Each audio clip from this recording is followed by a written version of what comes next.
But it proceeds eternally and uniformly into infinity.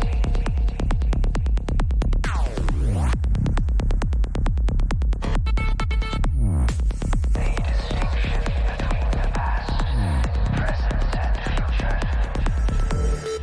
is nothing but illusion.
Good afternoon, everybody.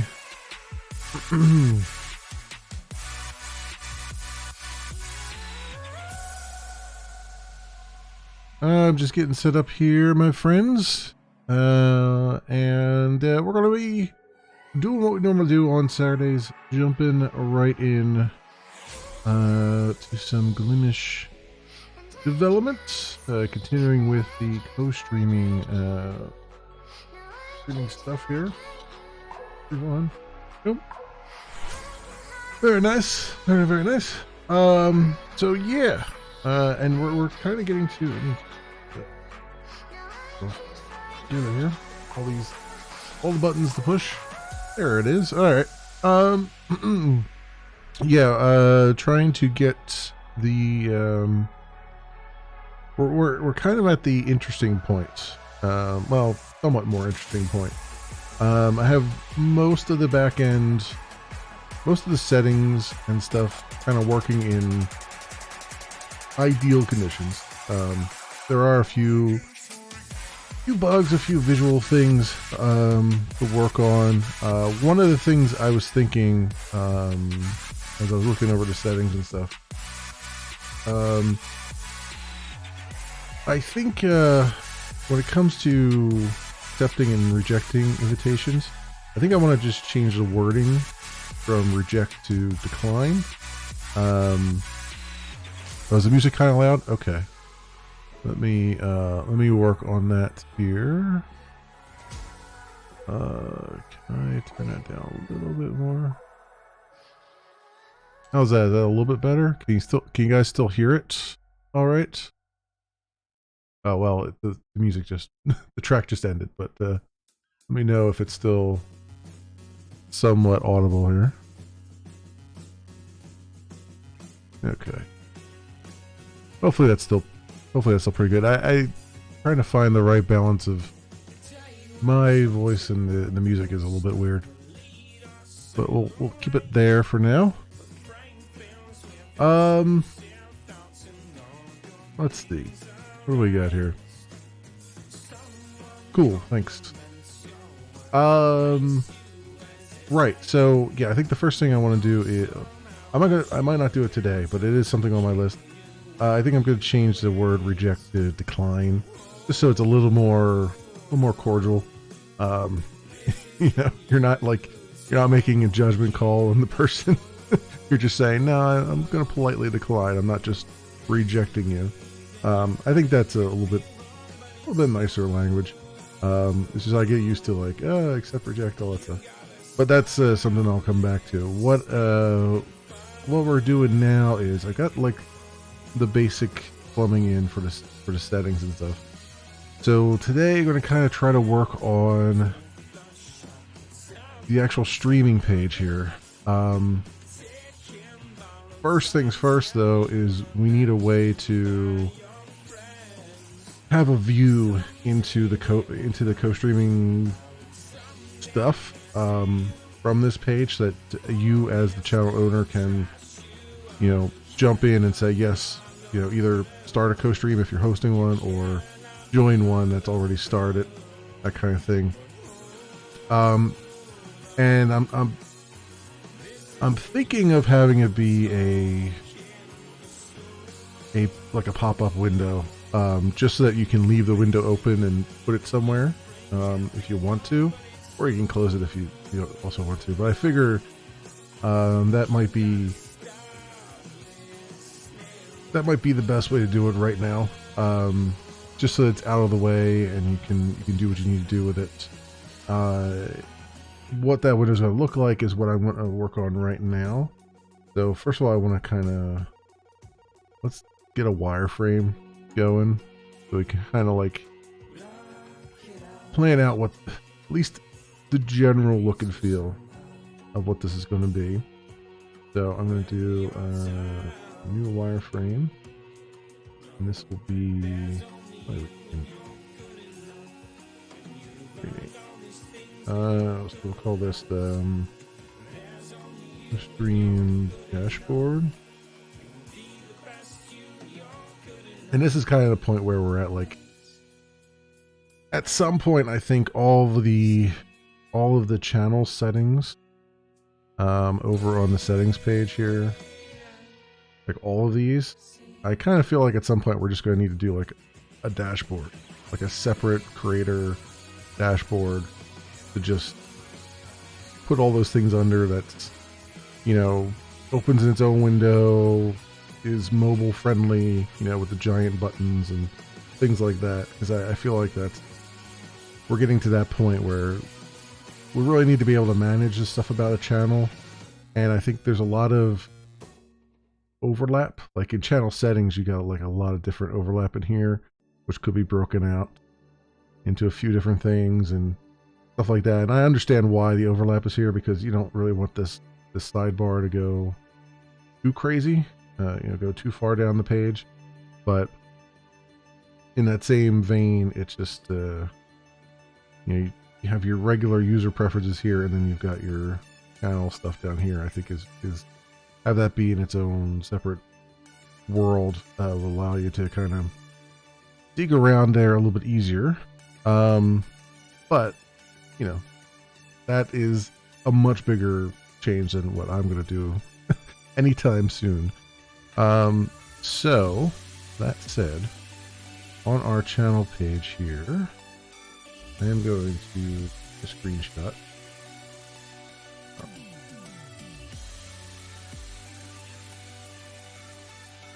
Here. See what the page looks like. And I'm going to,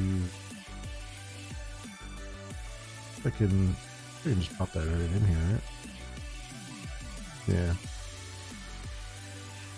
That right in here. And let's put some overlay stuff over top. So let's send this to the back. I guess it's already in the back. All right. So let's grab a button. Where's it? They have a pointy button. Oh, here's a regular button. Here we go. So I'm thinking down here, maybe, and I know my alignment's going to be off, but that's just the general area here. We'll have co-stream there. Let's move that over a little bit. It'll be probably the usual blue color for that stuff, and then clicking that would then bring up a new window. Where's the search for? Here's quick window.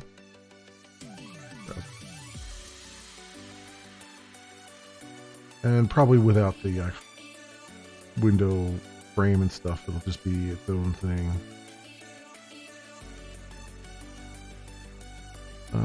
So let's say push that out this way here, and then so this would open a new window, separate. You can drag around, do whatever you want with it, and it's going to be kind of a subset of the settings here. It just won't have like the permissions or the create or anything. I'm going to try to like reduce it to just like the very basic stuff. So I think I'll leave like, you know, accept reject block in there, just because it'll be nice to, you know, in case you're coordinating something live or whatever. Join will be there obviously, but I won't have things like if you're the host of something, I don't think I'll put the edit or the delete in there. I'll just have a start. You know what I mean? So if you need to edit something, then you'll just have to go into the settings page to do it. I just want to keep this page compact and just keep it like on target for what we're looking for here. So I think the important thing here will be, where's our keyboard? There you go.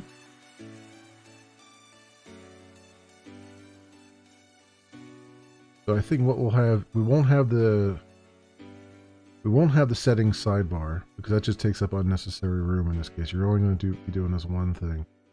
So we'll just have this kind of take up the whole width, perhaps. Like that. And it'll be, let's see, so stream name will be there. I would say, I guess we'd have the show participants there as well, and it'll probably work the same way. Or invited date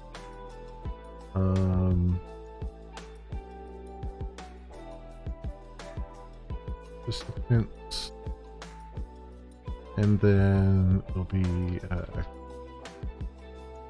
right, and so we'd have like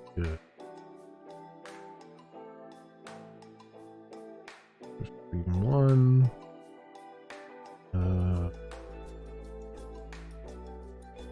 so since invited would be some say 12, 22,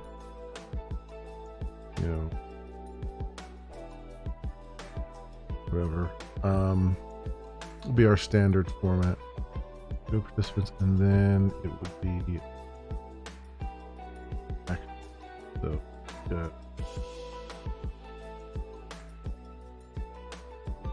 so join B1, and then say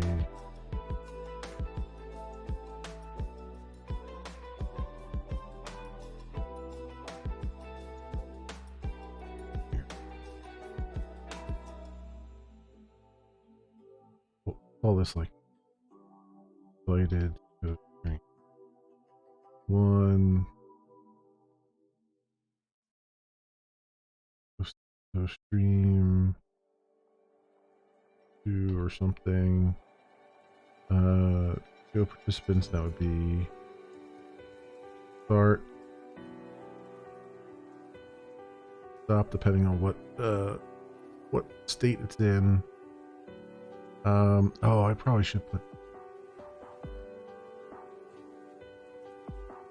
the state on here. Nah, I don't think anybody needs to see the state. I think you'll know what the state is based on what actions you have. And then just invited.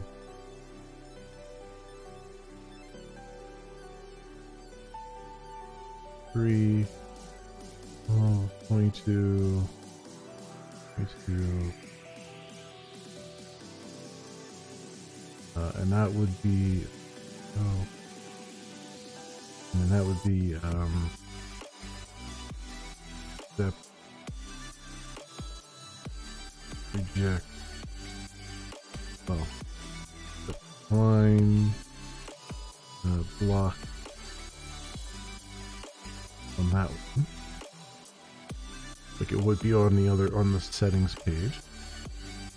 And then what do we need here? S65 is left aligned, right aligned, right center. Okay.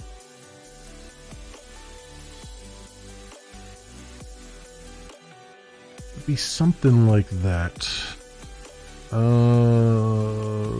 Let's play on block, start, stop, join, distance.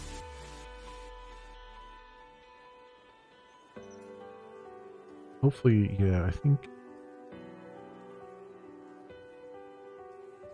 that'll do it for that.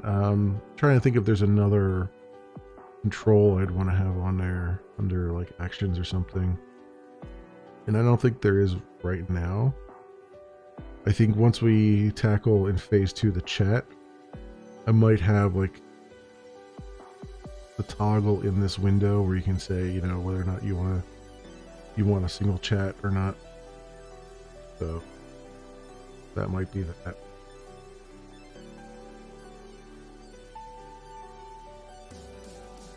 Kind of duplicate it here just in case. And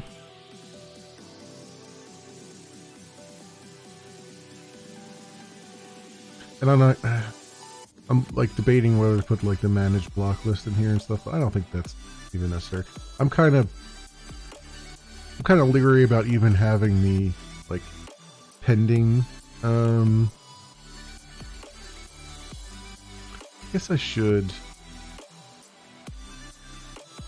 put status on here because you can have pending.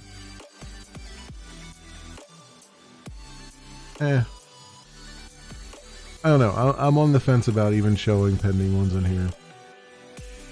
I could see there being like maybe there was a last minute technical issue and your invitation got lost or something, and they had to resend one, and you want to accept it, and you already got this window open. I can kind of see that, but at the same time, I'm kind of like, I would rather you just went into the settings page and dealt with that stuff. And just keep this dashboard sort of focused on things you've already accepted and things that are ready to be joined or not. I guess I don't have I wonder, should I show things on here that you have accepted but aren't started yet and you're not the host of? I don't think so. I think I want to keep this really... focused. Yeah, you know, I think I'm gonna get rid of... I think I want to keep this like super focused on things you've already... things that are ready. Like this is just like the ready dashboard, you know. And if you need anything else, you just have to go into the settings and deal with it there. And the settings page will have all these buttons too, so it's not like I'm taking them away from there either. This is just kind of like a quick way to kind of keep this open somewhere and just be able to deal with it without having to go back to your stream page or without having to go back to your settings page. That kind of thing. The other problem though is by putting a co-stream button on the stream page here, it's going to be very visible to, I mean, again, this only shows up to the channel owner. It's going to be very visible to them, and they're probably going to click on it and then just see an empty page. They haven't set co-streaming up at all, and then wonder what the hell I'm smoking, I guess. So probably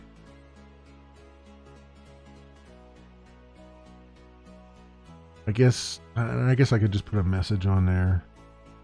Put a message at the top here that says, explains what's going on.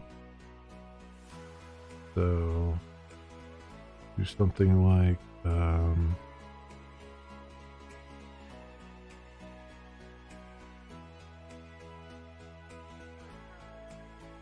stream board. Let's see. Dashboard, and then I do some plain old text. Oh yeah, here we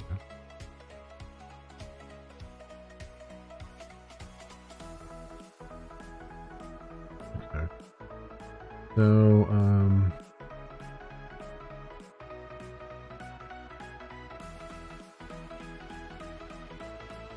dashboard will allow you to quickly Join or start host.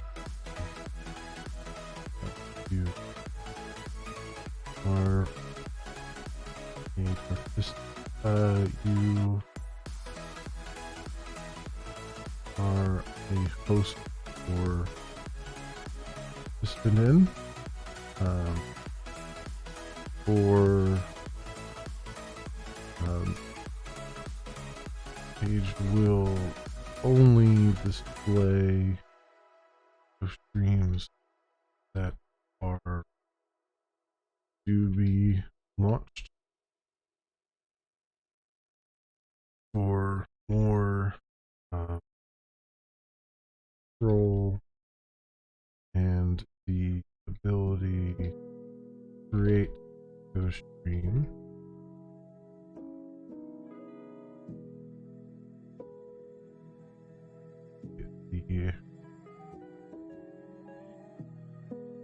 see the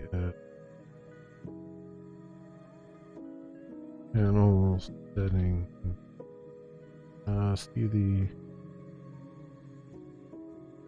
settings page under the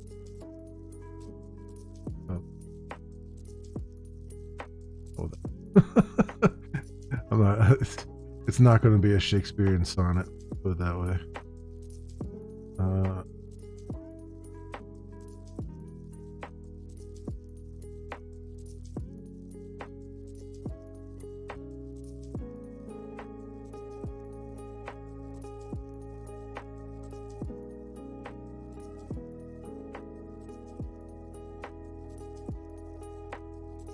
I guess I should be, I guess that's kind of a run-on set, was it?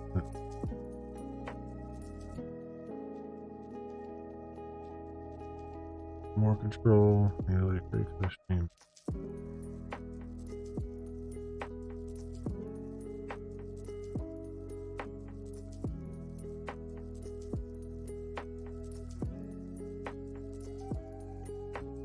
I think that's reasonable.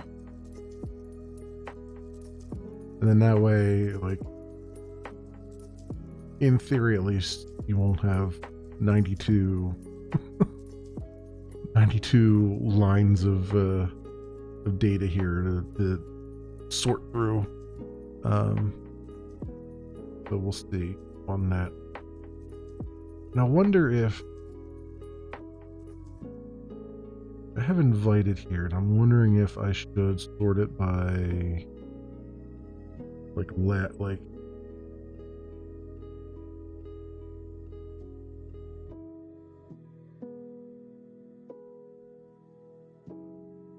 last updated, or I guess technically I don't have a date of when you last joined something. And I'm wondering if that might be something I should have.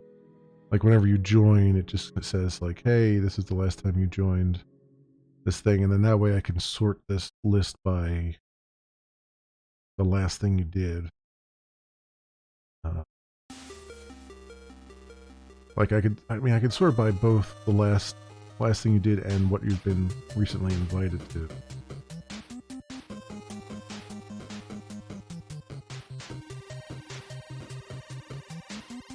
Well, I'm not sure how that works if the last thing you did is null, meaning you haven't joined it before, and the invited not. But something I could try.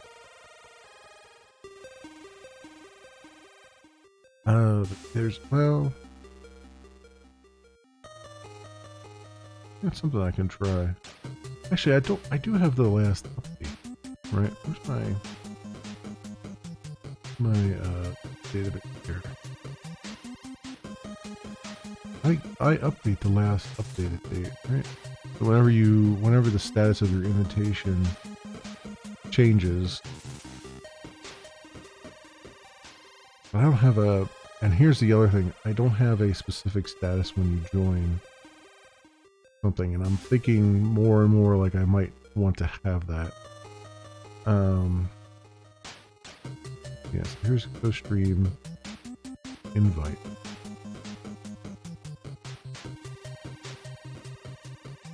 Yeah, I have updated that.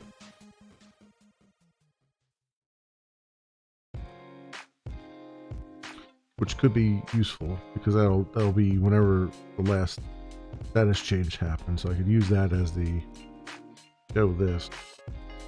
But I don't have a status for. What are my statuses right now? We got pending, accepted, expired, rejected. Yeah,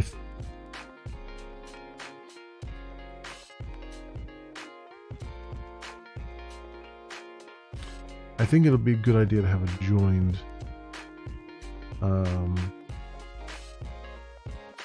status, because especially in the case of guest passes, like where you can invite somebody as a guest, it would be easier in the state machine then to say, like, after if you go from joined to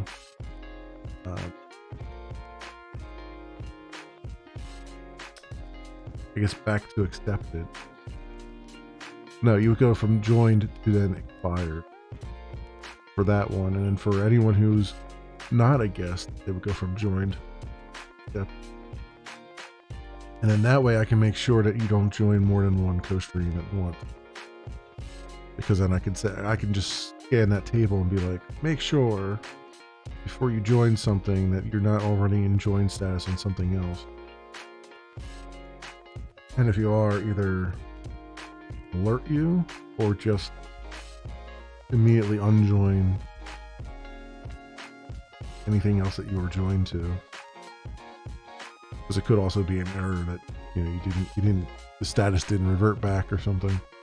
So I think that's what I'm going to need. I think I'm going to need a joined status on here.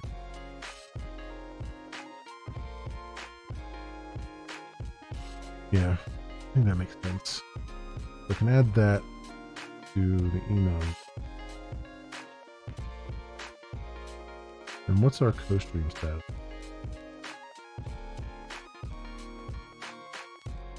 Start it ready and waiting. Yeah, I think that's all I need for that. What did I put on? So I put something on channels, right? I put another column. I added another column to channels here.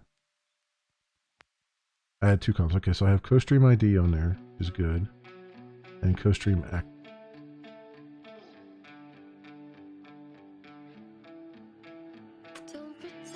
I wonder.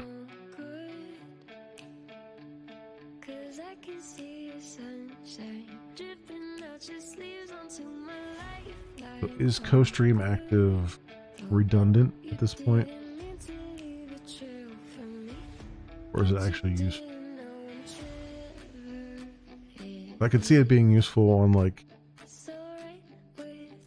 search pages and stuff to say like, hey, this person's co-streaming, without having to dig into the co-stream table to find it out.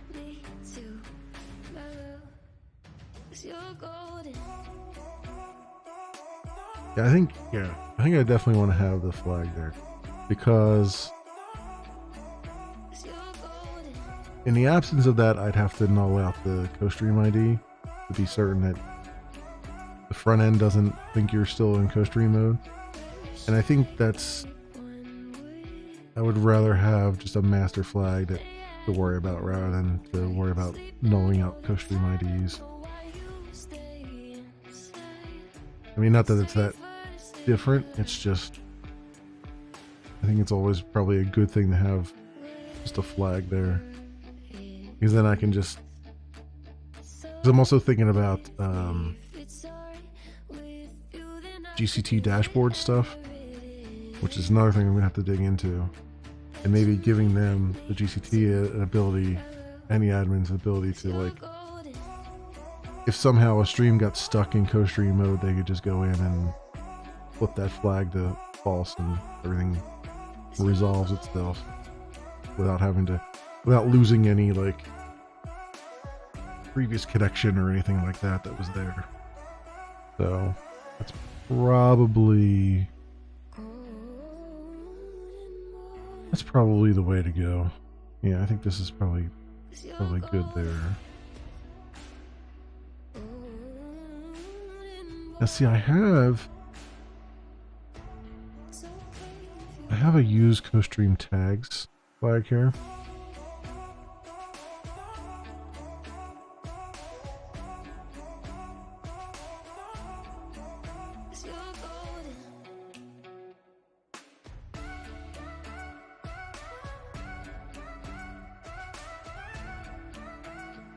Which is driven by the settings page, which is fine.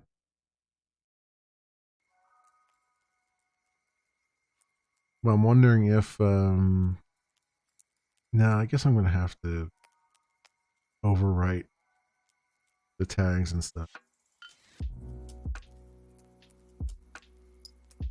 Yeah, there's going to be a lot of spots in the system where I'm going to be looking just at the channel page. Or just at the channel table for all your tags and things that you have set. I think I'll just keep that the way it is as well. Yeah, because I don't want to have to modify everything throughout the system because that's an even bigger impact than it already is, I guess. Though it would be interesting to know where it streams. If we have the category ID and the title and tags and the subcategory and stuff in here, the thumbnail, but I didn't see anything that was actually reading the tags and the subcategory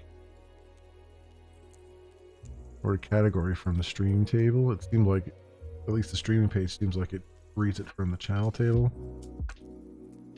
So, I mean, I guess if we're replacing them, we're gonna have to replace both tables just to be sure. That's another. Anyway, thinking 5 steps ahead here, and we still got other things to do. So, I guess back to here. I guess this is probably good. I mean, it's just a single page. Can refresh itself.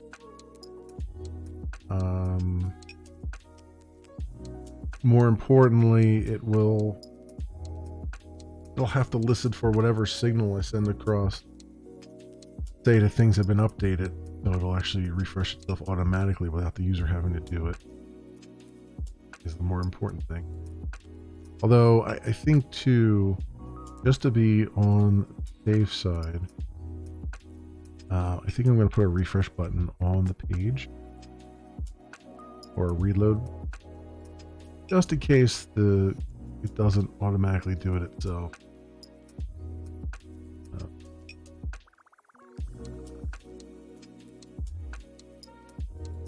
I'm going to try to make it so that it always works on its own, but there are times when, even on the streaming page, where the stream doesn't refresh when you go live sometimes.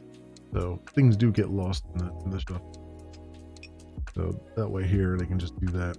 Because there's not going to be, you're not going to have the refresh control at the top. You're going to have to right click and say refresh.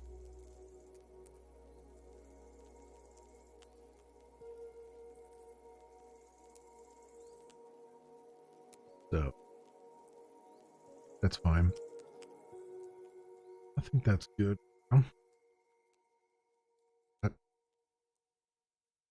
So,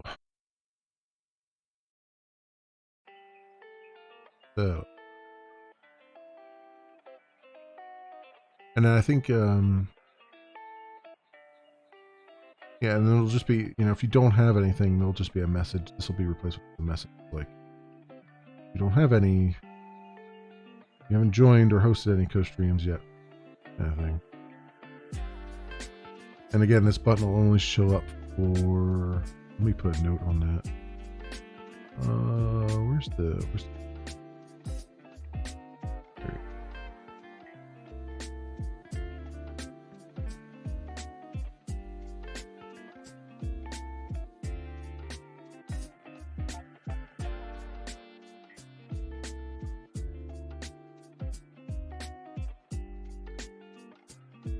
That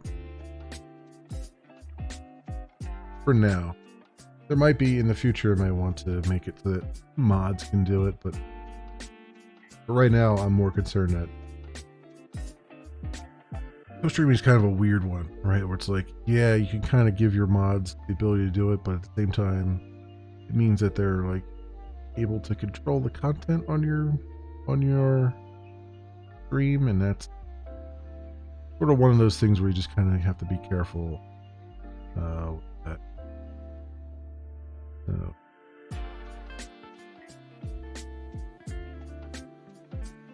Oof.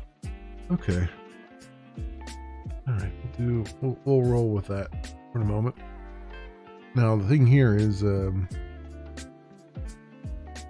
probably going to need a separate controller,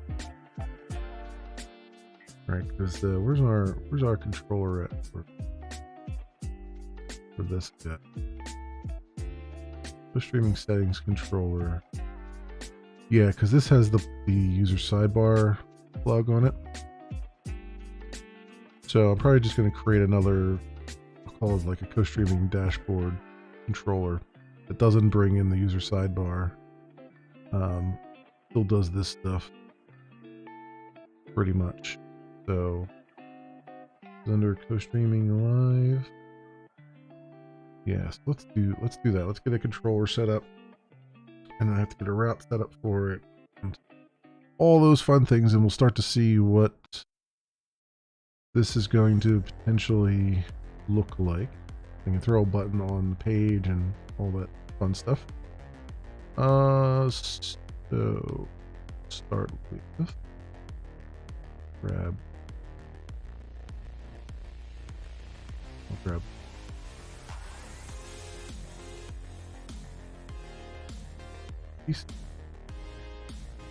Alright, so streaming live. File. Streaming. Dashboard.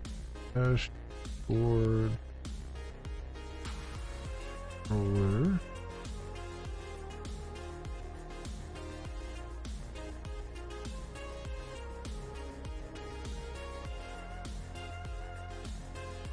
Dashboard controller.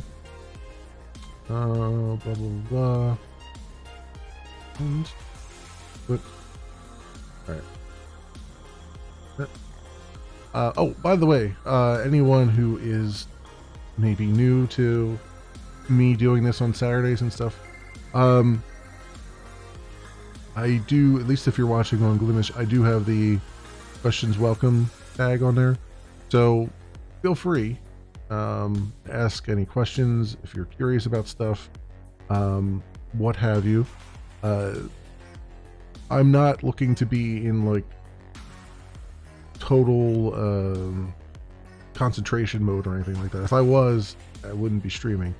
So this is more of a like, I want the community to see what I'm working on, that stuff is being worked on, but also it's a way for the community to like, you know, be involved somewhat. May not always like the answers I have, but I can at least provide some clarity on things and whatnot. So feel free to interrupt whenever if you've got something. Anyway, what do we got here? So beginnings of the controller. I'm gonna need a, yeah, let's do a fallback. So the action fallback is like, if an error happens, go to the fallback controller, which in this case is just, I think it just shows you like a 404 not found or whatever. So that's that. And then I think, I don't want to call it index. I'm just going to call it dashboard. so we don't get confused with all the other stuff here. Nope, is that or live render index those great. I think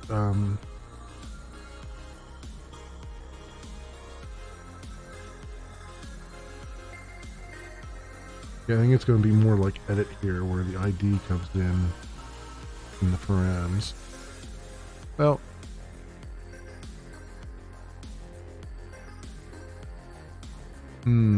maybe.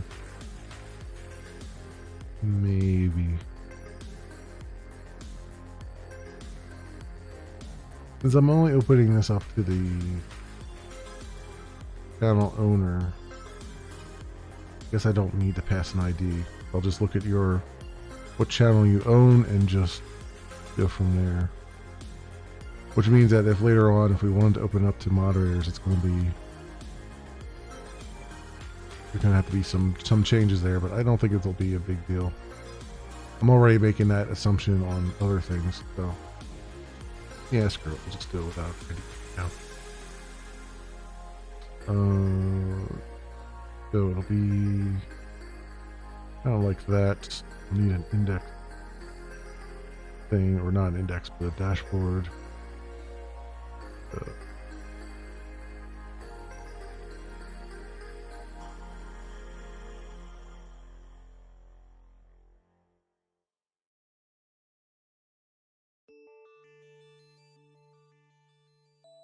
Okay, and create a dashboard controller.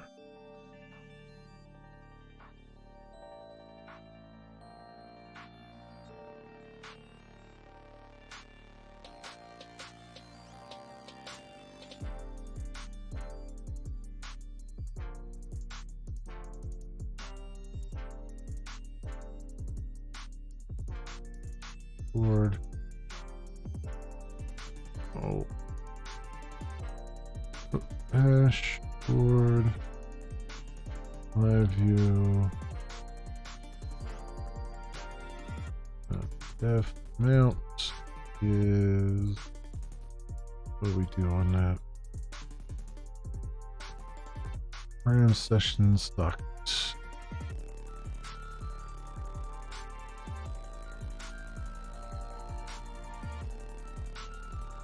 And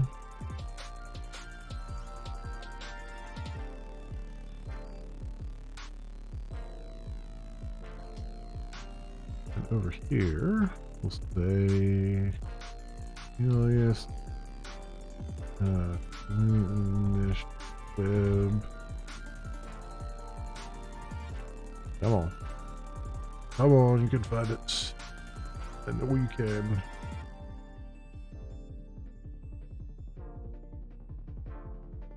Taking a little too long here.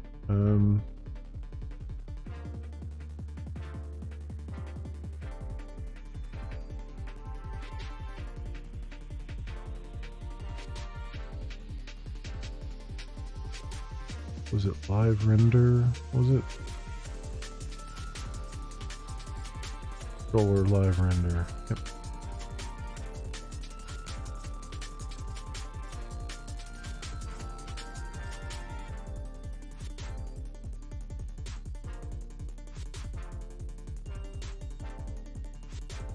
There we go.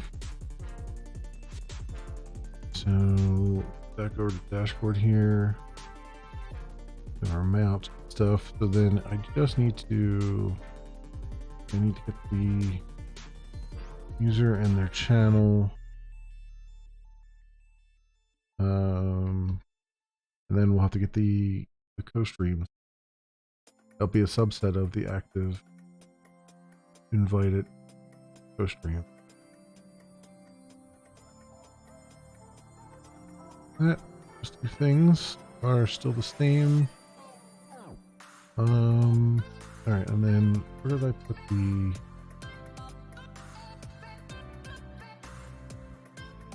stream lookup, huh?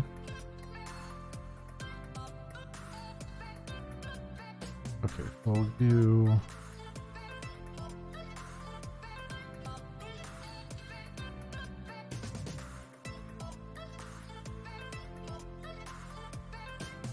We'll call it like get ready.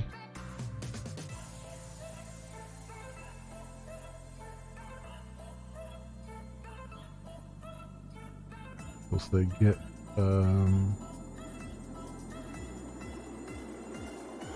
ready co-streams.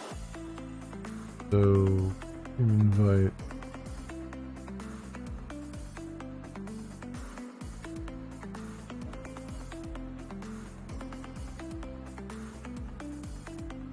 already invited host. Yeah. So it'll be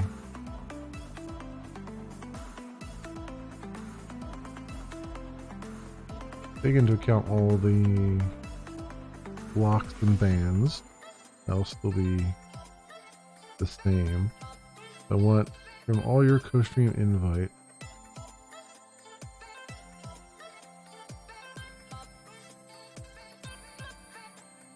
Join channel host user.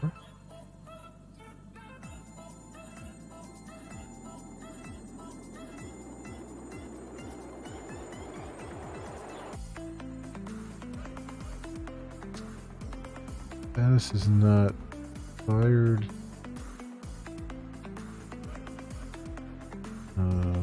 Or pending. So we'll say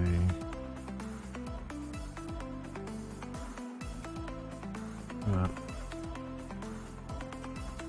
pending either. I don't want any expired invites. I don't want any pending invites.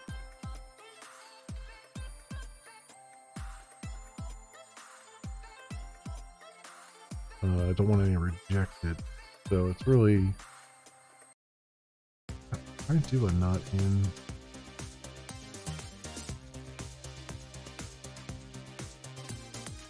I wonder if it'll let me do this as an array.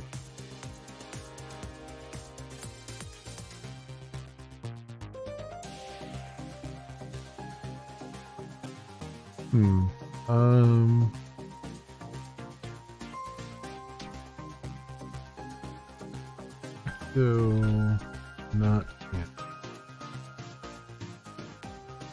How to do where not in array.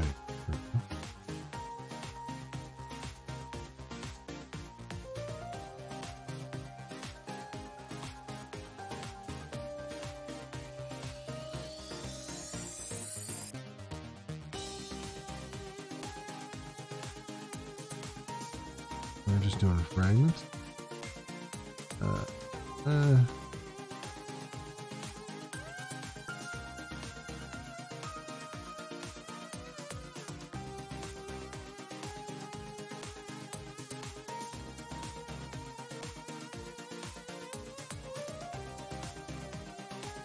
Yeah, speed at that one. Blah, blah, blah, blah.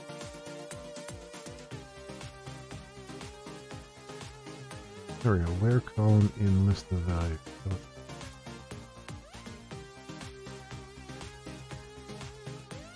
Where? Expression.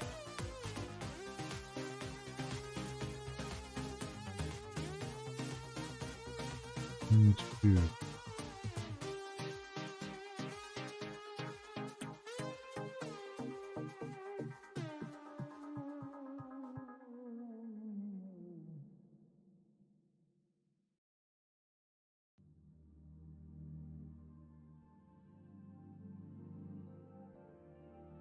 Okay. Left in right. Checks that the left value is included in the right one. I assume there's a not.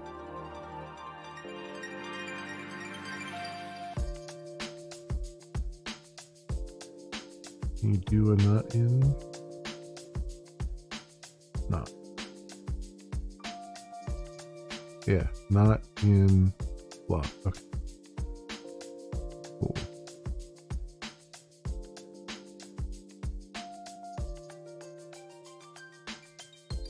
Not in. Expired pending. Reject.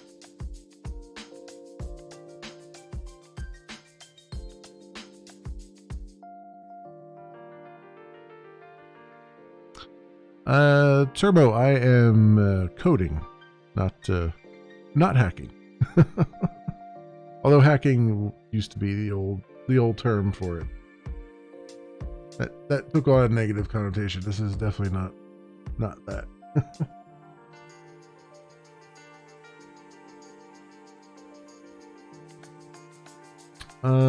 Let's see. Expired, pending, or rejected. I think that's correct. Yeah, that'll only give me accepted and joined when I add that.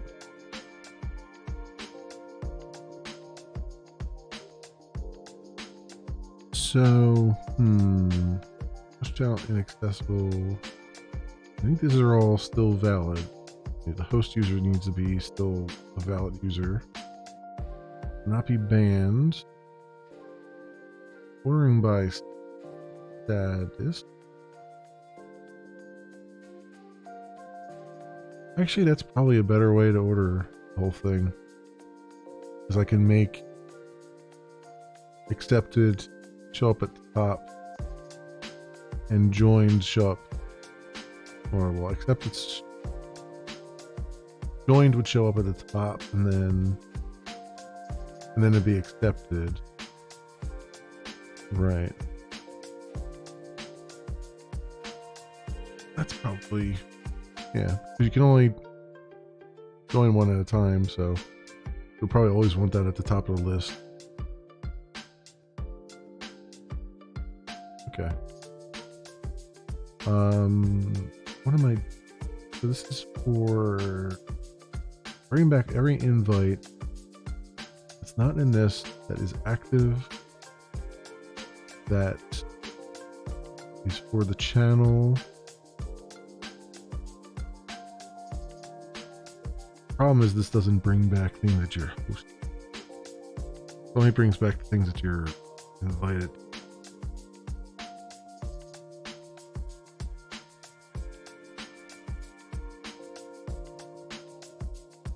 As the host, you don't have a record in invite.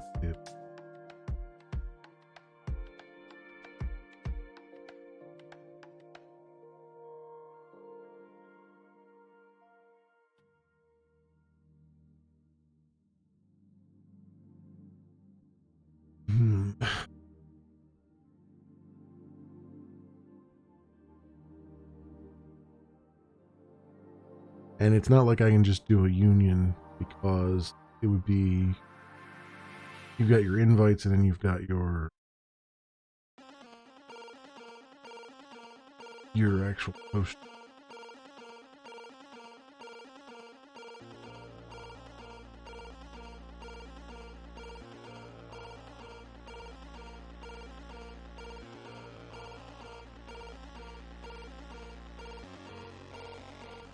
I wonder if I should.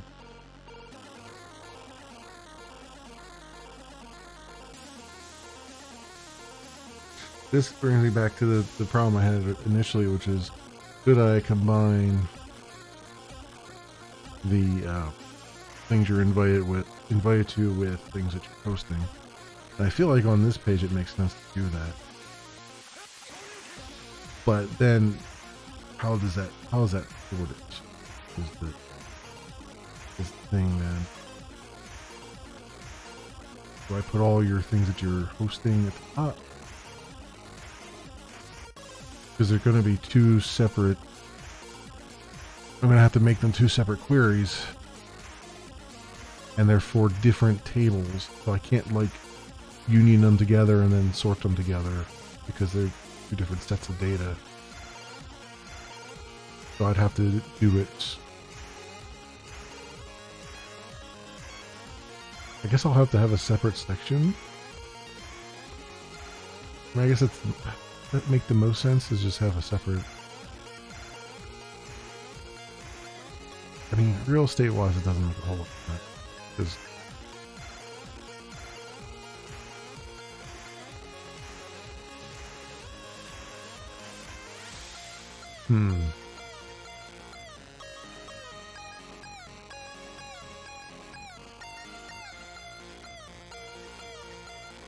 Because if you're hosting, 10, if you have 10 different co-streams that you are the host that you've created, you are technically the host of. If I make those always show up at the top, then and you're in a situation where you're just joining somebody else, you're gonna have to scroll down quite a bit to see that. I could make them separate tables and put them in a tab group. That might make the most sense.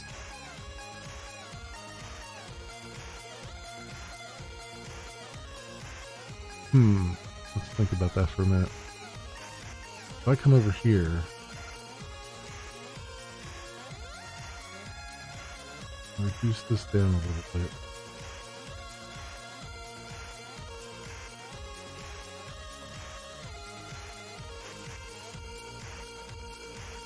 And I say something like,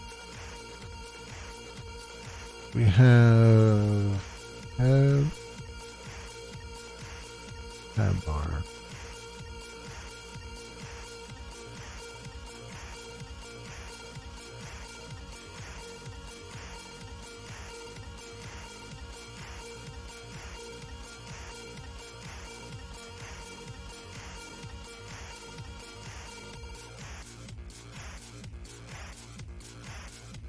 That send backward, bring forward,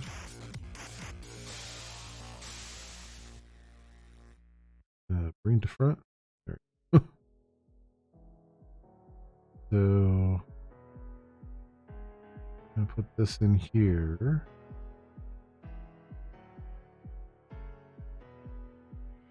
And we say,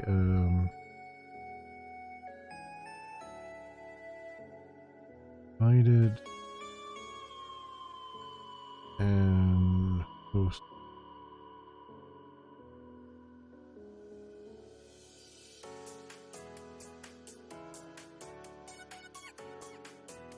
And then that way,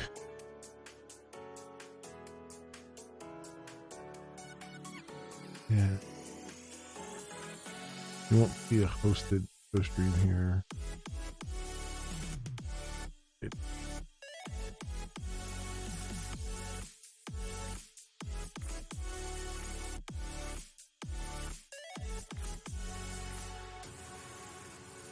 We'll say.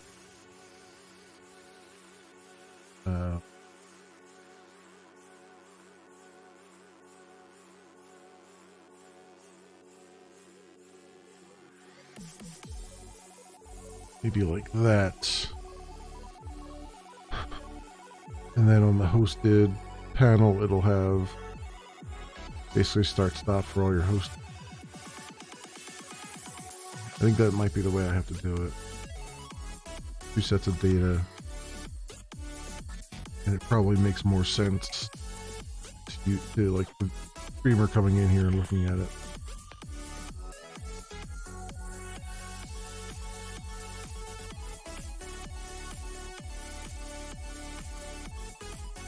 Right.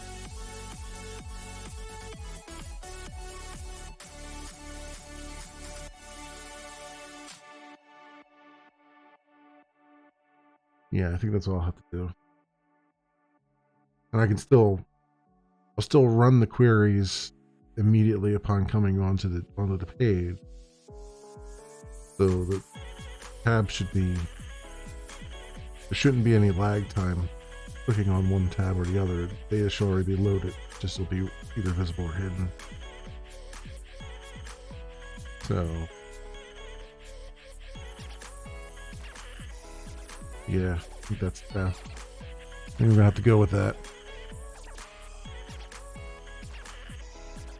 So that means, so then this can basically stay the way it is. This is going to be finding everything that you've been not even invited, accepted. Let's really get accepted. Which yeah. I already have a get accepted invite, don't I?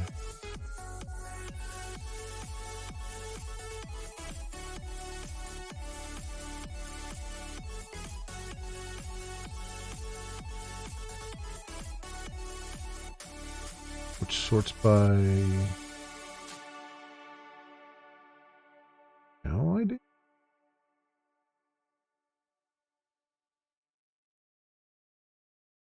Oh, because I do a distinct on channel ID, so it had to be part of the group or the order by. Alright. And then descending for inserted at.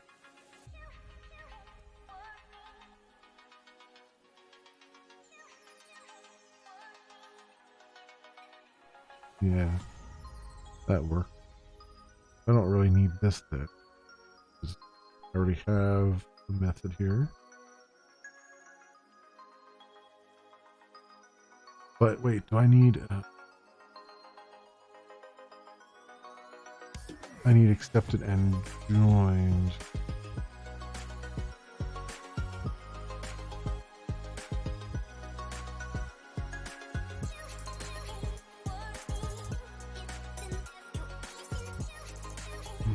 Accepted invite. Yeah, what do I call? Get accepted invites from somewhere.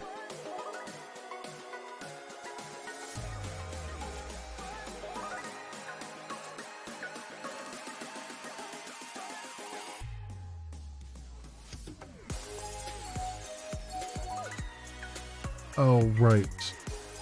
It's called by the show participants on the hosted page. It shows you all the participants who actually accepted. Or not on both pages. It shows you only the people who accept. That makes sense.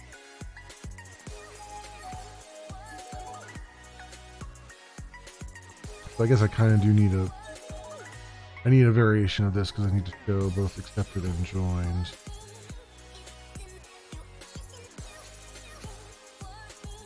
Kind of sucks to make another method just for that, but I guess it's sort of that here.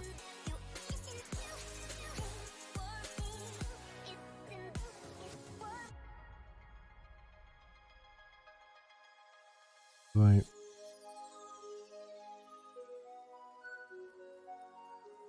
In accepted.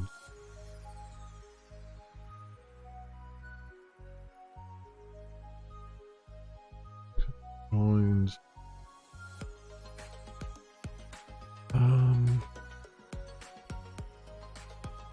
I think everything else is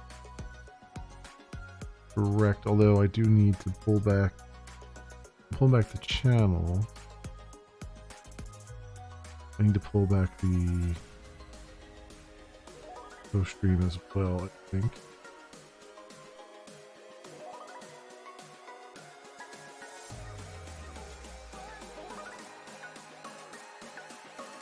Alright, because we're bringing the post stream invite back. Okay. That should work okay, and I think everything makes sense here.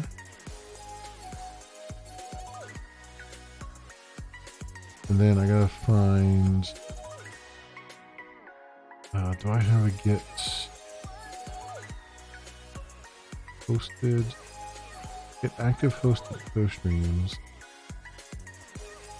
That's just every status. Get active invited. I want to do get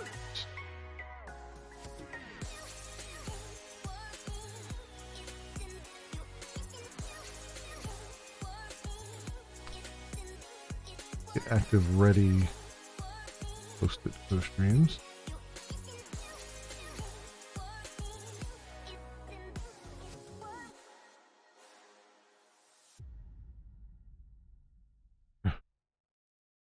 spell it. Ready? Get active ready. Co-stream, hosted co-streams to be active through where's the dot status equal ready.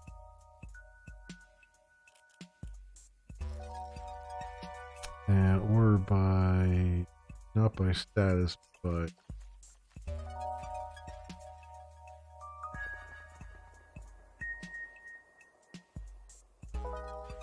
see that?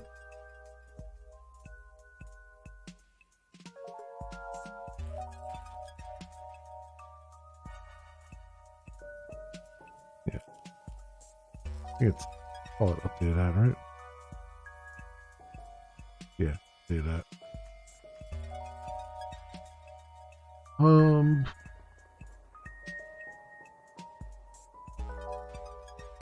You're the host.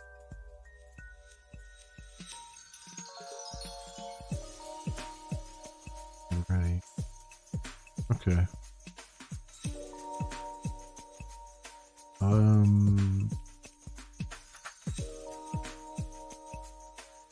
I need to preload anything with that? Should I preload the invite? I don't think so.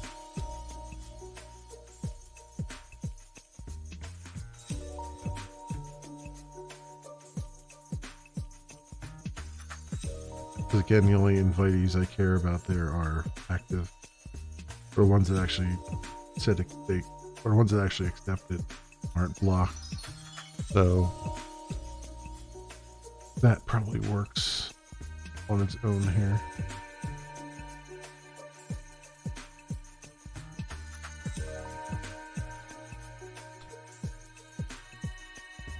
The coffee is not hot anymore.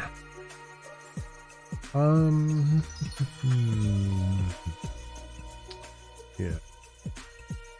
Yeah, do that. Active ready hosted post.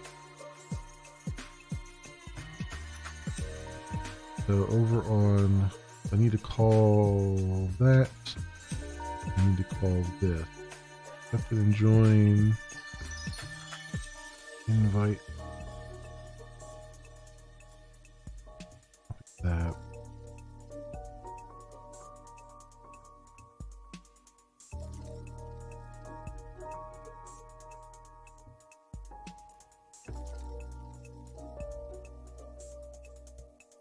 Channel lookup, not channel lookup, co-stream look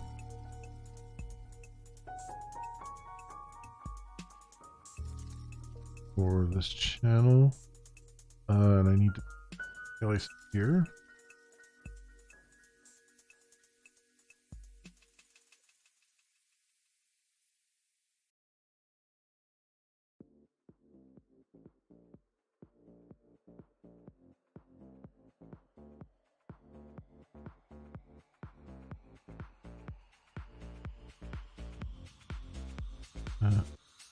Channel, the Glimesh web that channel lookup.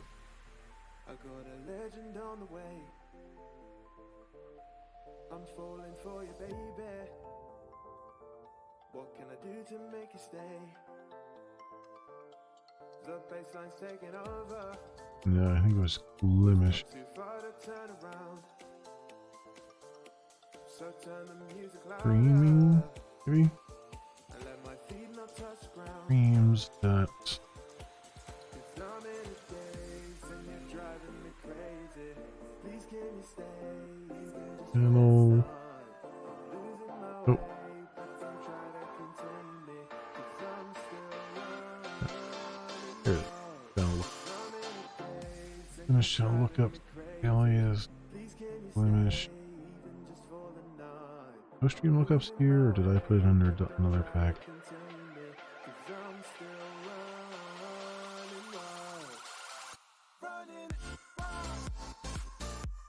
I'm gonna put it under here. Co-streams that. Go.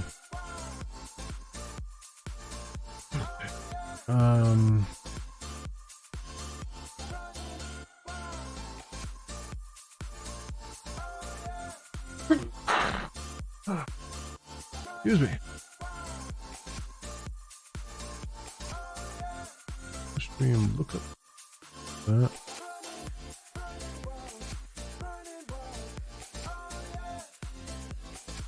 Get active ready host channel.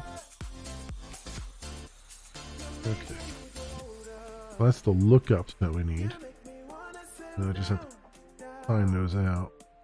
So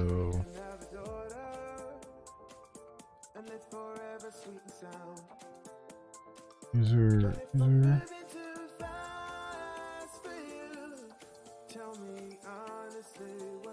channel.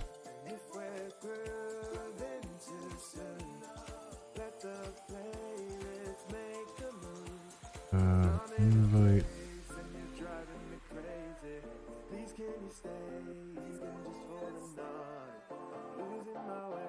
Right. And posted there. So far there. Oh, I need to do that right. Just edit it. Yeah. Oop.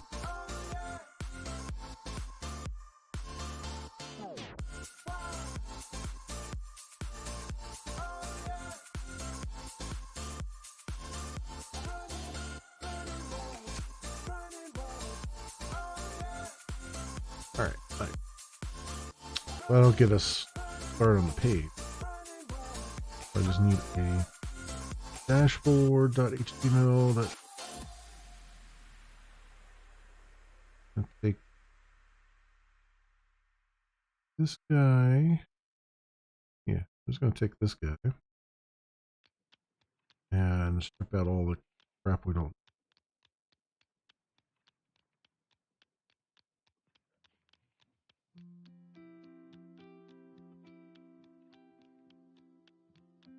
Team.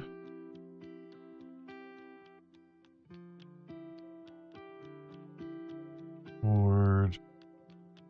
I'll leave the flash in there. Word header. Okay. The main dashboard. We'll have a form here. I'm just going to put for nothing right now. I don't have it.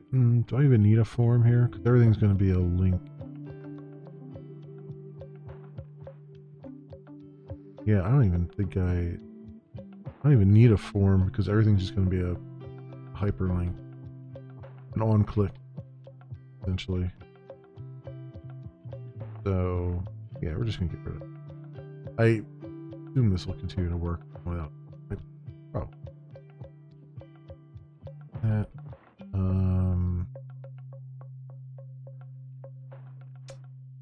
We have our card body, and I want to do missions here.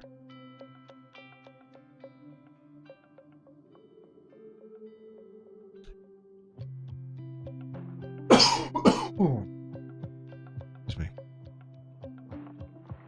All right, here's a paragraph. I want to do essentially this.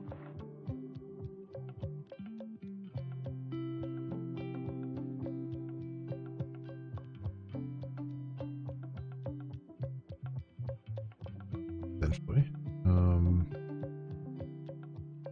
this and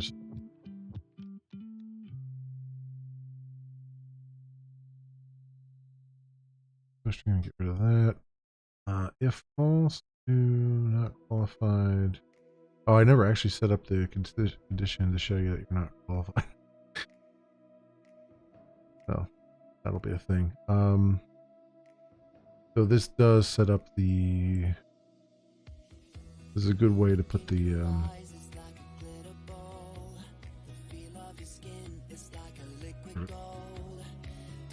Nothing to show here. I'm not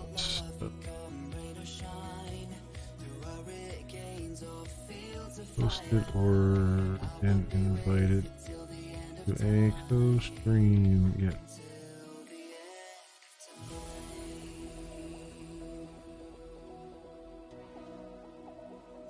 And this will be if so. I guess I could say let me just make it a boolean here.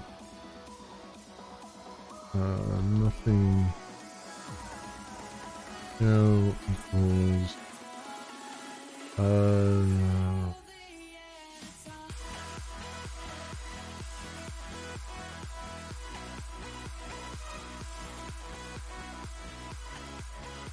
Accepted invite.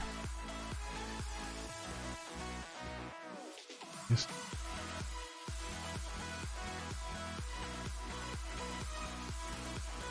I just do it. And then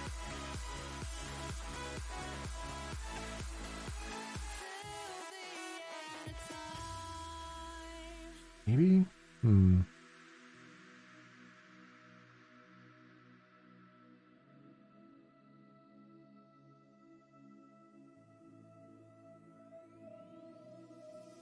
Custom one.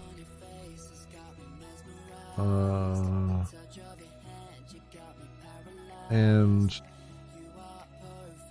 whoops, and wrong language. And ready hosted.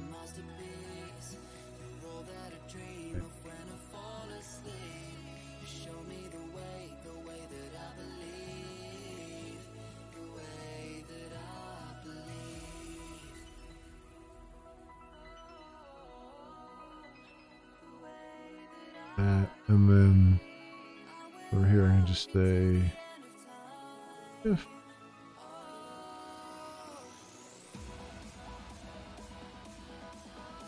to show that other one.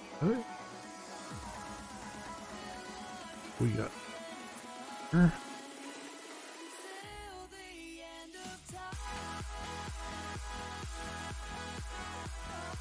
Invitations, push from invitations.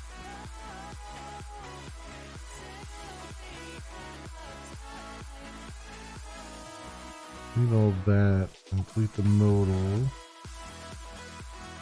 Block channels modal.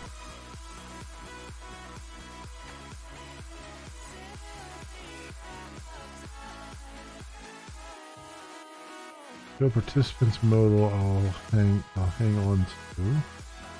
Because we'll still need that.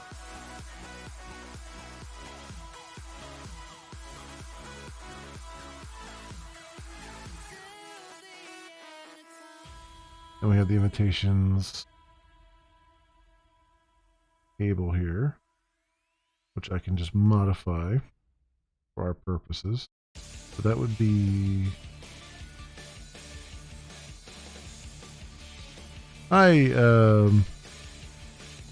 May 7 Ari. Sorry if I butchered that. Welcome.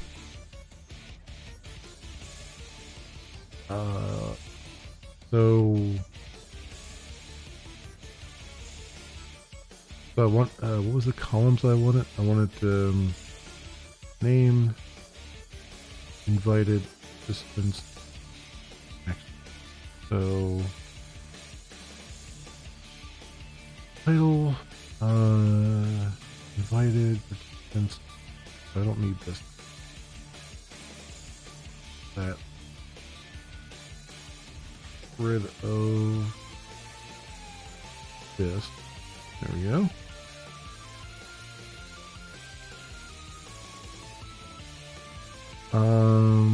What else?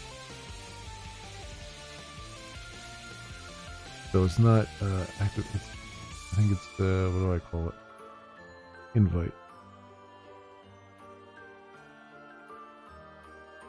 We have that. Looping over that.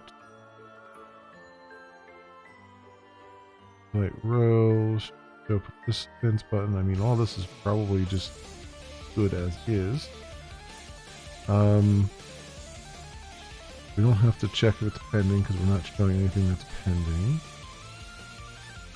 And get rid of the accept and reject buttons there. With a block. And then we'll have a join. I can do. I have a. You know what? I'm not even gonna have a block on here. I'll just have to do that on your own. Because again, this is just like a dashboard. If you haven't blocked them at this point, then you can go and block them elsewhere. So I guess it'll be more like join button. So this will have to be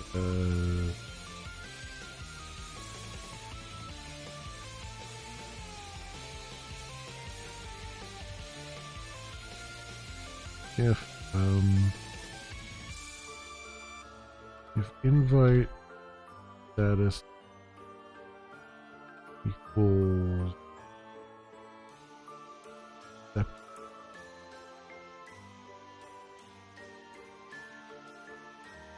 then in here we'll end that, and this will be join button.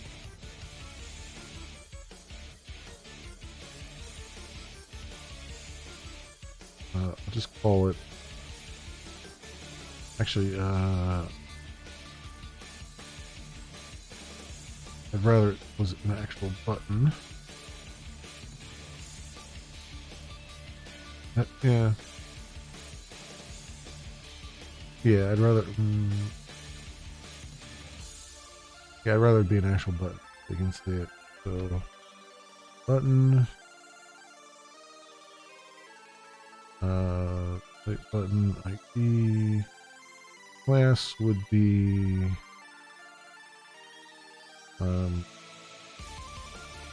Button primary. And title would be join stream. I don't need href.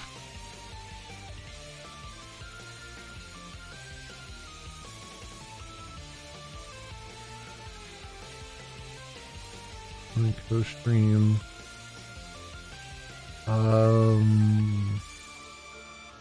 For that invite ID? I guess the invite ID. I can get the. I guess we'll put the co-stream ID there too. The invite. I'd say is probably good to have there, and that's if accepted. Let me push tab up on indent so we can see it better. Okay, and then copy this. Oops, copy that.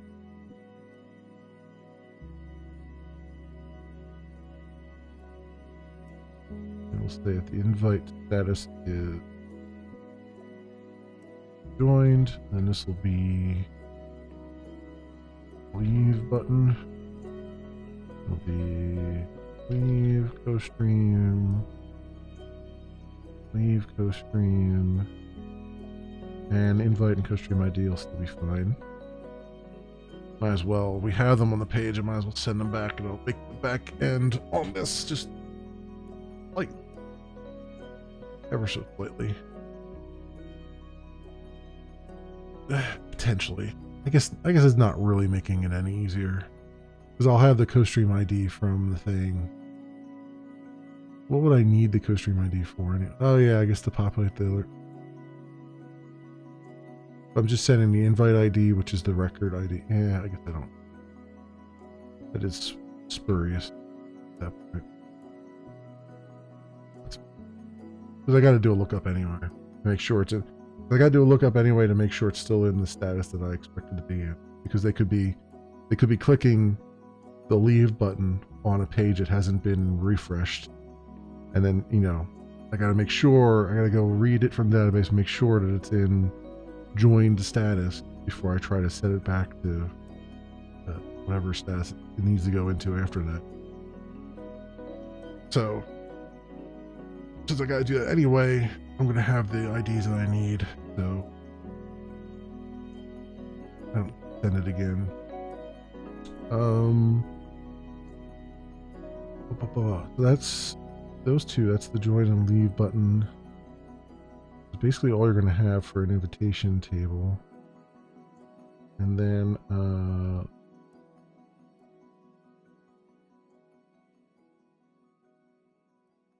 going to have the end of at the end of it there. Yeah.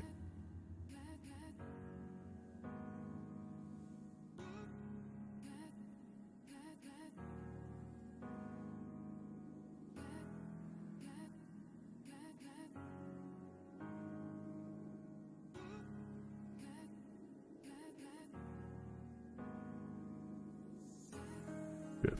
Okay. This. Copy it.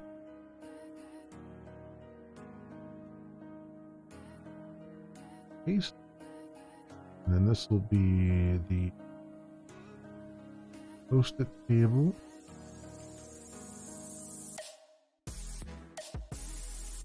And then this will be, instead of invite, it'll be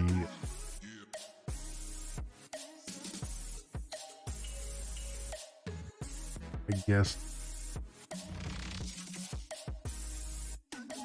best updated, maybe.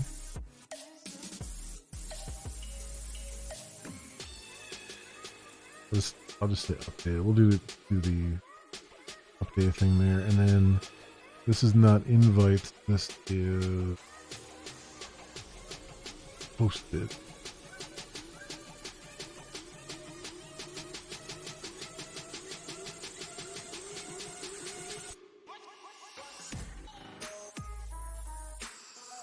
So this will be posted row. Actually, it's for posted. That way I won't get confused. Push stream ID. Push stream name. Stream. Oh, right. At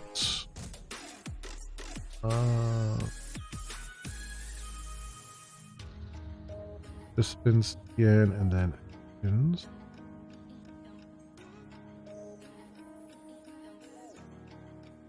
The participants button. Let me make this show posted participants button, because these are all going to exist on the page, and technically this ID will be different, but I want to make sure that there's a clear delineation between them.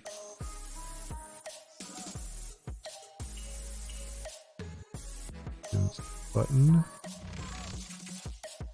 That's toggle show invited participants. That I will need two different events for those. And this will be push stream ID toggle show posted participants.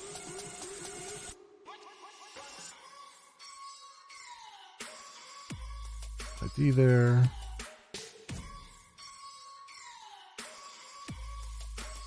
And in this case, we're only bringing back things that are ready, so I don't even need to do a check here. All I need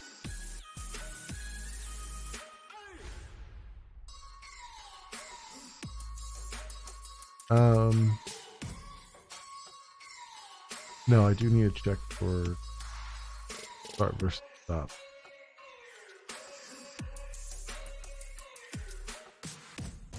So it would be host stream status is started. No. Ready. And then this would be start button.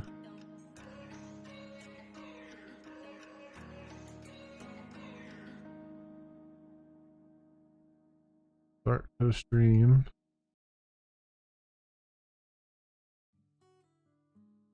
Find E, okay, and then if stream status is started, then this would be stop button.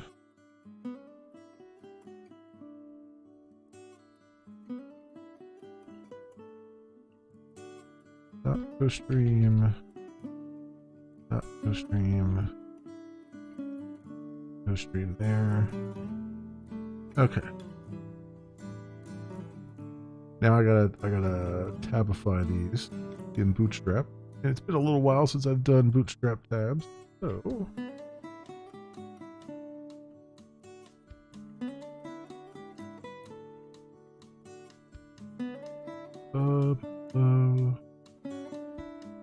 Bootstrap docs.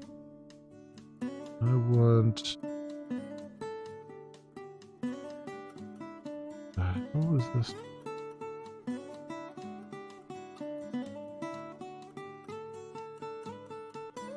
Oh, they have all the. Oh, okay. They changed up the format of their documentation. All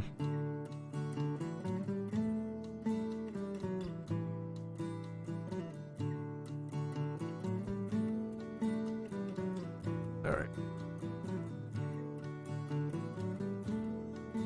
Okay. To unordered list. Give it to class nav tabs. Then the items.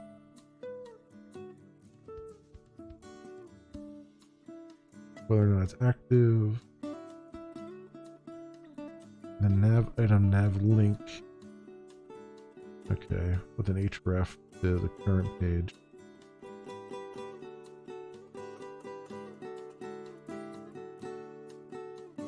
That's fine.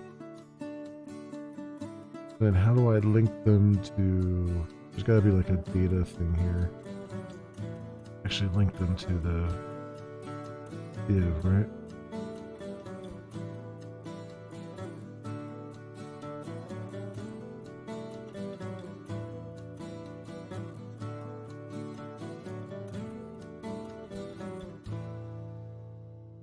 Force your now's contents to extend the full available width. One or two.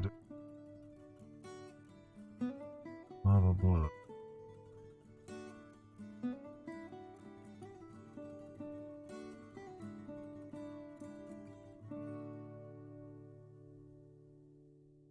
Flexbox stuff. I mean, sure. How's the drop downs? Not telling me what I need to know though. This variables, status variables, JavaScript.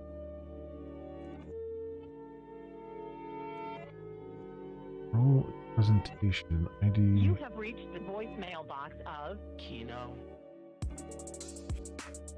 Oh, here we go. Data BS toggle tab. Home tab associated. Click another tab will toggle visibility of this one for the next tab. JavaScript swaps. Press control the content visibility. Blah, blah, blah. BS target. Just wait for the tone. Home tab.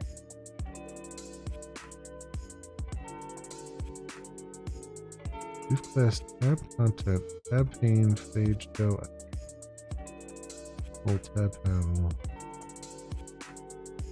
Page pane profile tab pane. So this should match up with the target. Yeah, okay. Alright. That's how they're matching up with the data BS target.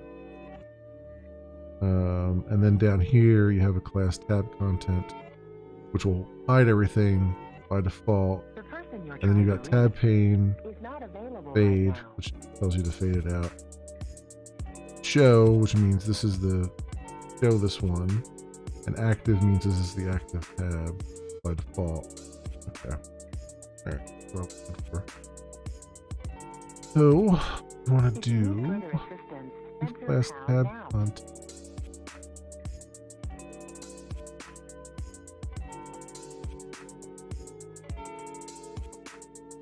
Class tab hunt. Please leave your ID, name, number, and a message after the tone. full stream.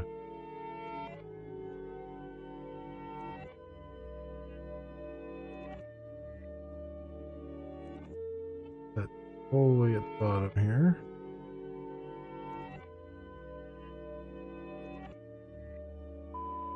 Goodbye.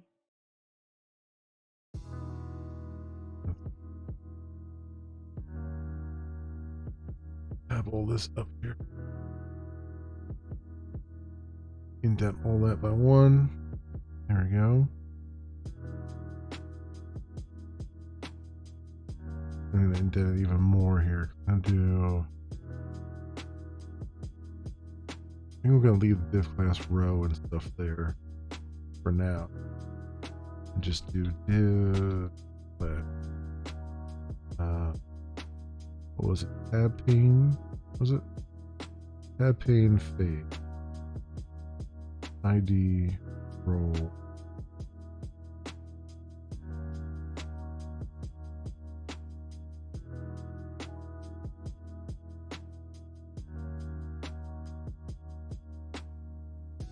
Okay, tab pane fade ID role.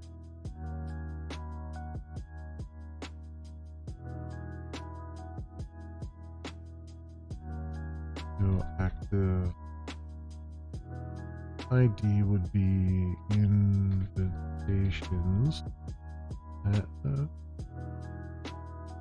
Go stream invitations tab. Ouch. Role equals tab panel.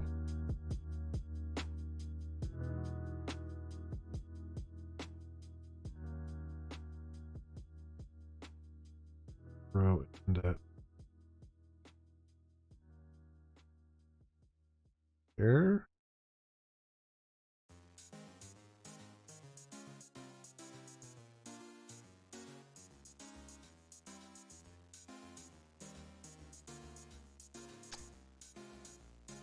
Okay. I think roll is tab panel, right? Yeah. I don't even know if roll is. But I can say that I followed the instruction one way or the other.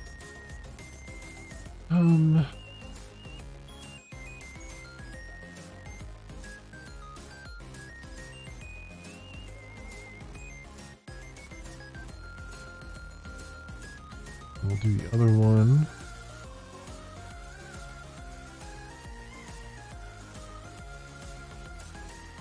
Stations and then hosted table.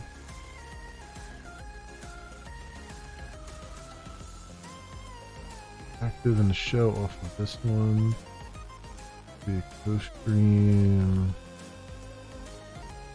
Hosted tab. And I can close that off down here. Oh.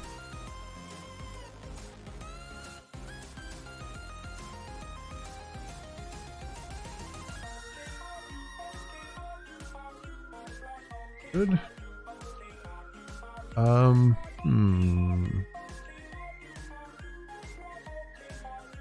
That's our tab panel. Then I just need to do the actual tab. Would be after this modal here.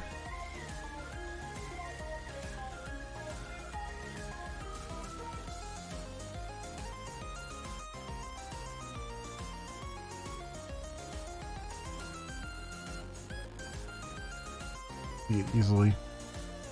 So, and I think they're just doing unordered list with buttons.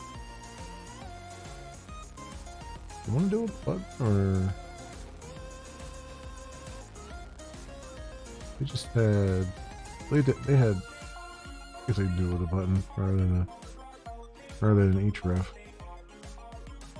or rather than an anchor, I should say. UL class nav tabs, role tab list.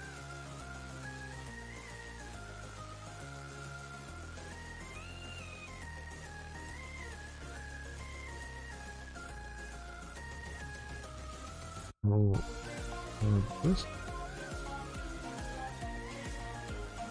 Nav tabs, did I do that right? Yep. I mean, I guess I can put an ID on it too.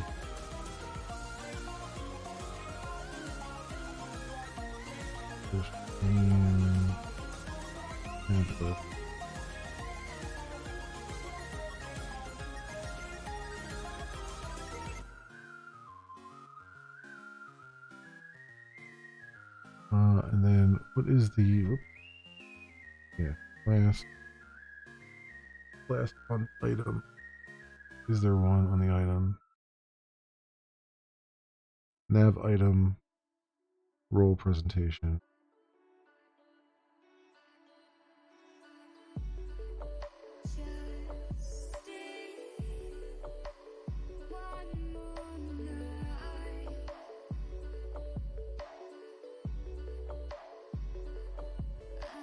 And nav item role presentation.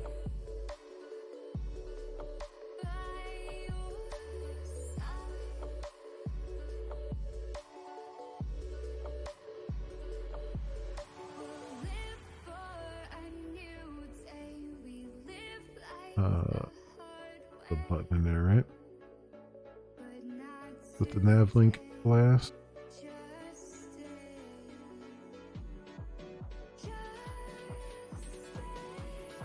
And data attribute.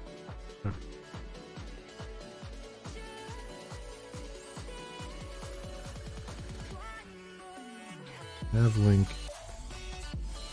Button class nav link ID and then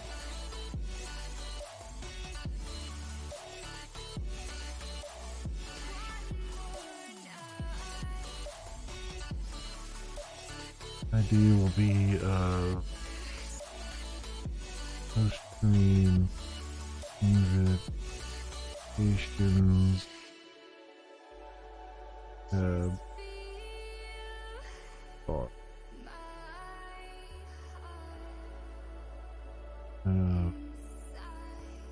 Data BS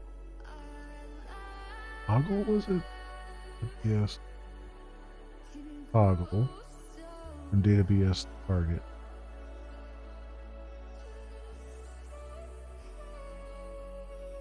Tab data BS target is, and then we'll probably need a selector here, so it'd be ID of it would just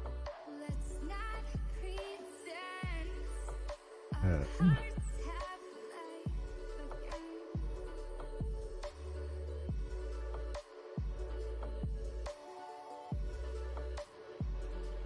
And I just need the text in there, right?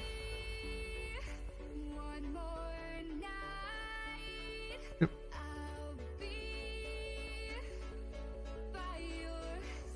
So, this.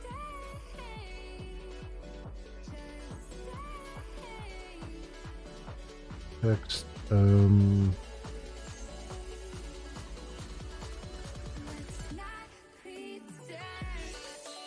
invited the streams.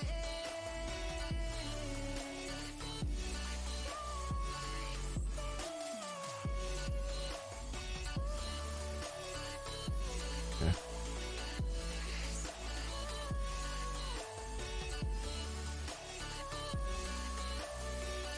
And this would be stream post tab bar,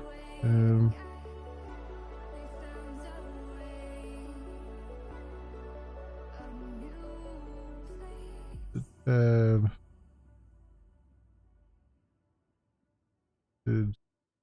post streams. There is one other thing though. This one needs to be active.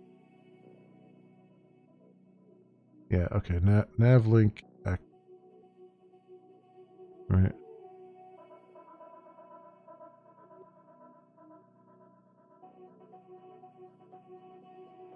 Have active, because that'll be the one that's by default. The first one, the tab that's active, the one. So that's good.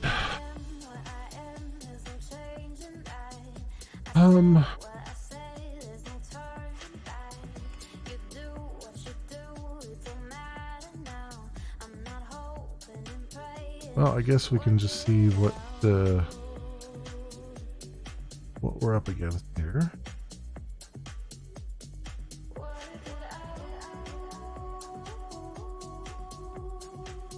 So far. In order to do that, I need to get this into the router. The route.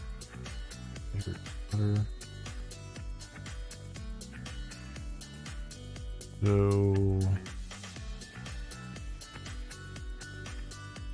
yeah, I think I'm just going to put it in here.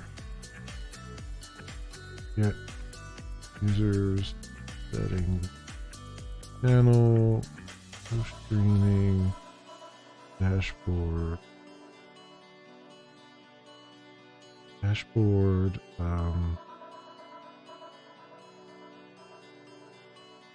yeah, will just be the main controller there. So no streaming live,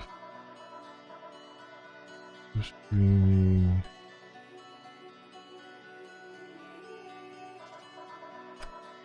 Dashboard, controller.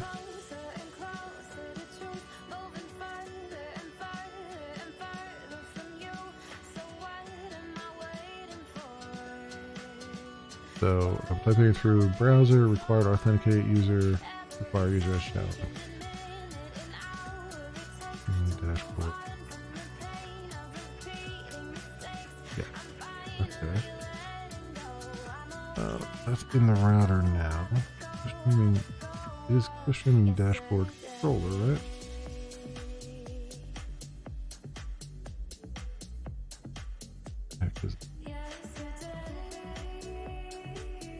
Streaming dashboard controller, yep.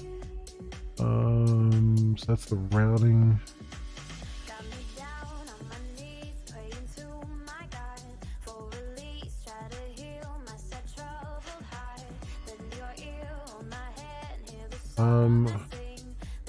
I put a policy in for the index page.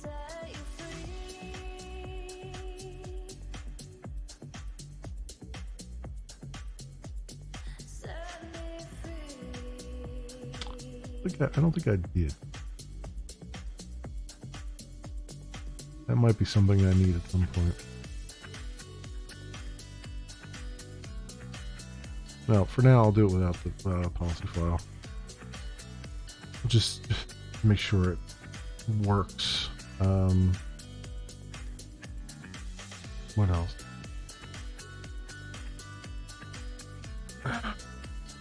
Probably missing a step here.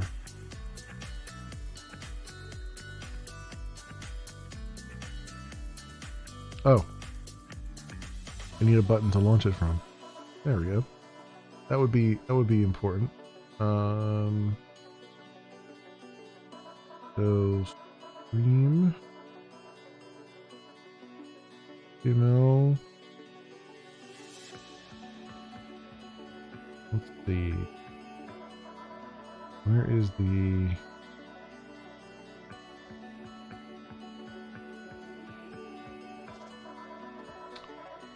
chat rules?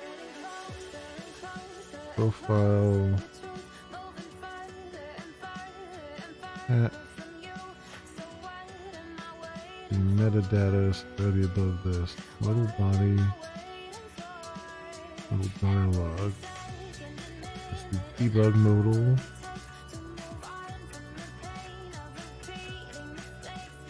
Debug.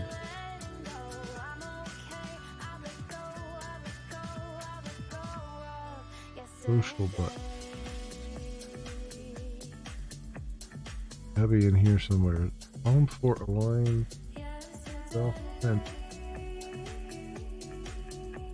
file debug. This is the debug button, the little bar icon. So float right, margin right, small 2.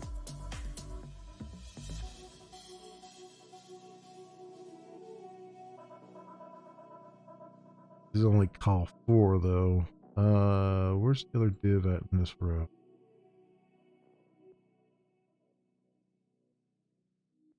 Call 8, inline flex, align site items, center, streamer avatar. Okay, I might have to adjust the columns. Like, I might have to make this like 6, and then reduce this one by 2. Make that 6, make it 50-50. But we'll see. Let's just roll with it and see what we got here. I definitely want this to float right. So we'll say div last inline block.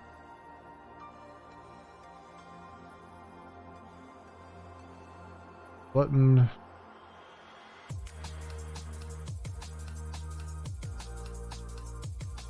I want it to be a button, but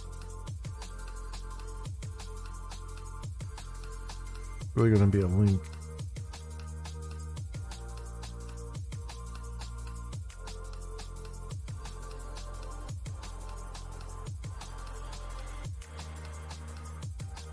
I can style it as a button. Guess I can try.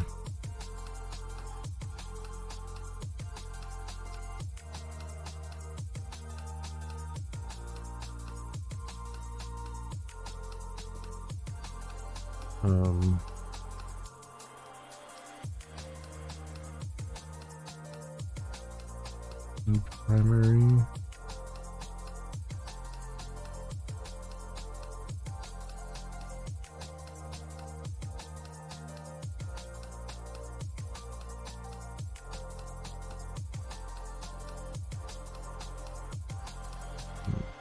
We'll see. I don't think it's gonna work a particular way. I don't think this is gonna look right.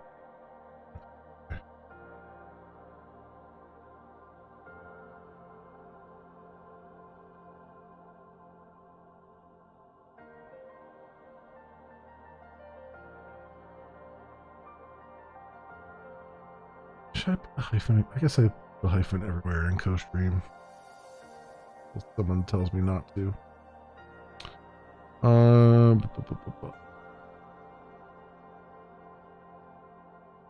Then I need to do a link here, or link that.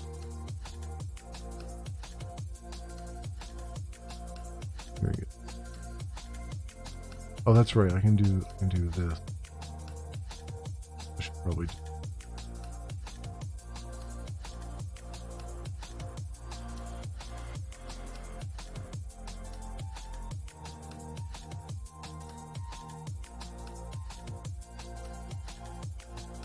So it's route, it's not user profile path, it is what is the route?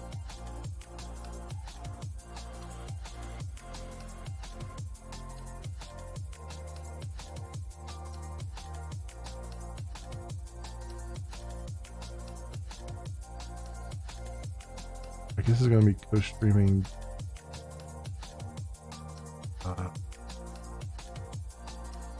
dashboard path.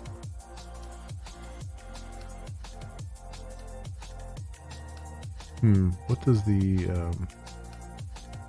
if I run mix phx route?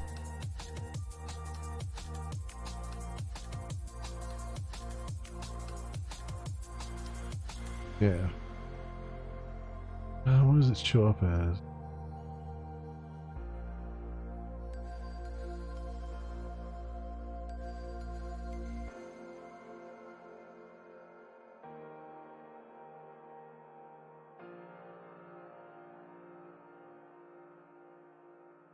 Co-streaming dashboard path. Okay, that makes sense. So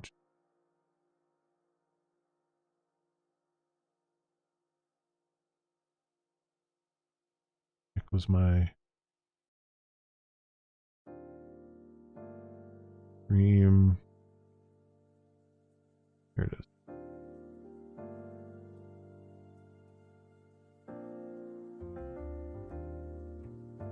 Stream dashboard path. And it dashboard. Channel user username. I even need that.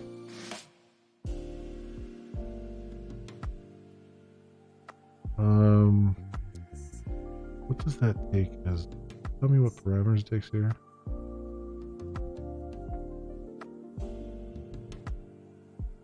Host, streaming create. I don't think I actually need to pass it.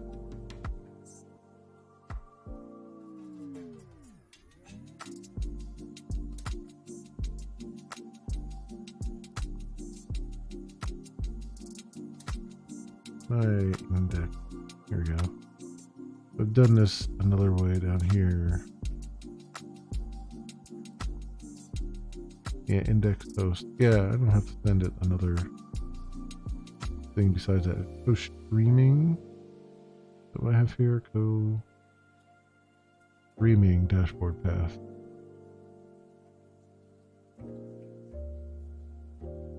Streaming dashboard path. And I just have to do that. I think.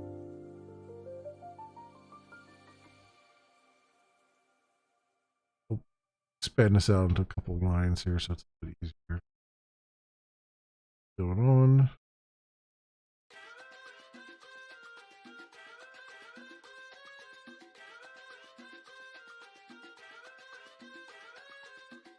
Okay, let's see what happens. See where we're at. There it is. The stream button. Oh, wait a second. Wait a darn minute. I need to do. Oh, well, if I do target top, it's going to give me a whole new tab. All I really want is it to open a new window.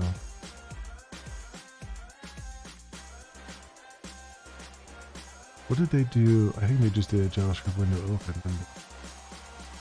What did they do over here?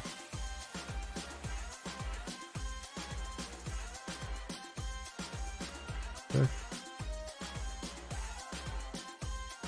Yeah, they just did a window open. I'll click window open. Blank.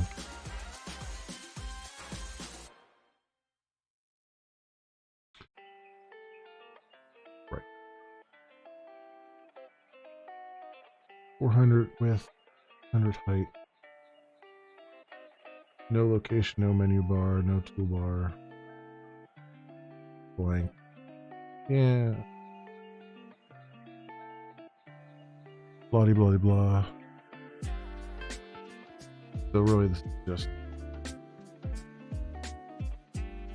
this, and then on click equals things here. Hey, Banjax, welcome.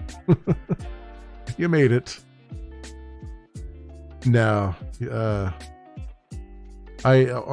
my coding streams usually go for a couple hours. I'm usually on until like 4-ish, 5-ish my time, so not like 4 to 5 hours. So yep.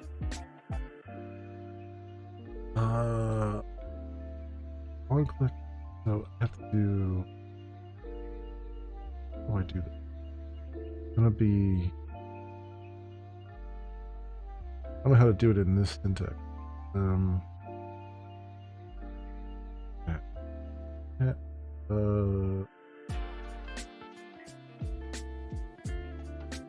At live.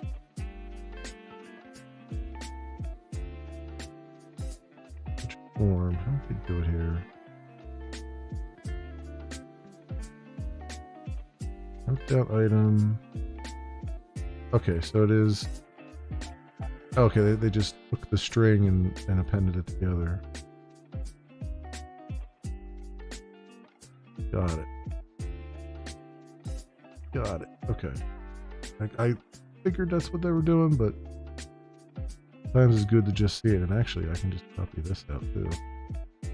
I'm just going to do the same thing that they're doing there. Chat. So do on click, and then I'm going to do window.open. And how they had it, window.open, blah blah, and then URL, and then blank. Okay.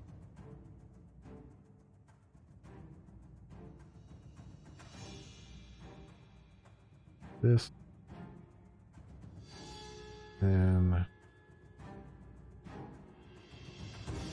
that, blank. And then it's just the Windows settings, right? Yep.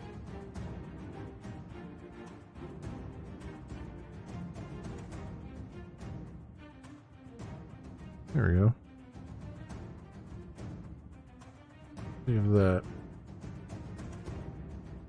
And page refreshed. Okay, we got the co-stream button here. Let me make sure that it looks correct. Window open. Oh no. Really? It's only doing a partial path? I don't think that's gonna work. I don't think a partial path. I'd be very surprised if it does.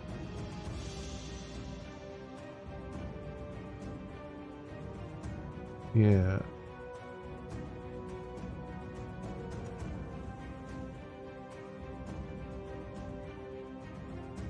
Actually, it did work. Okay. I take it back. It's just having a problem. Yet accepted and joint invites is undefined or private.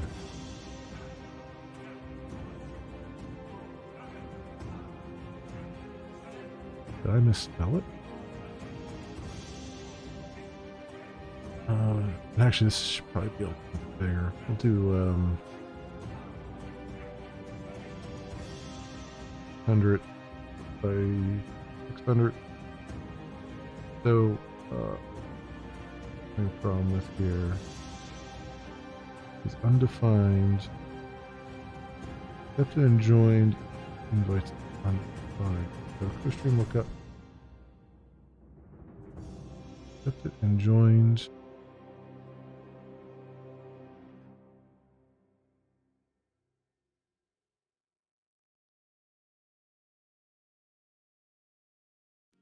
Try that again.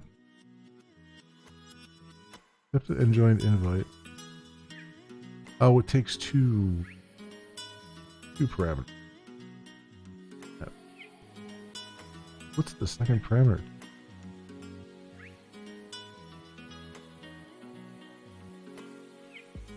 Oh, well, it takes the co-stream ID and the host ID.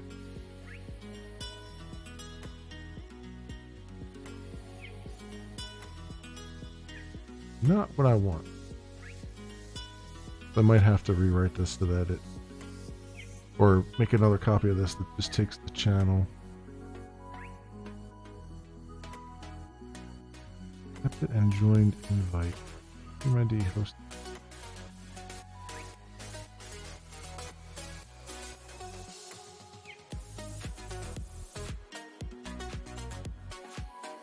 Wait a minute, didn't I copy this from something else?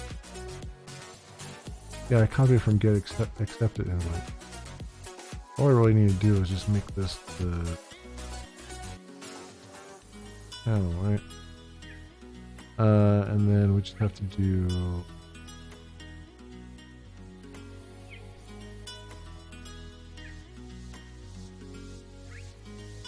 think. Let me think. So channel edit channel ID.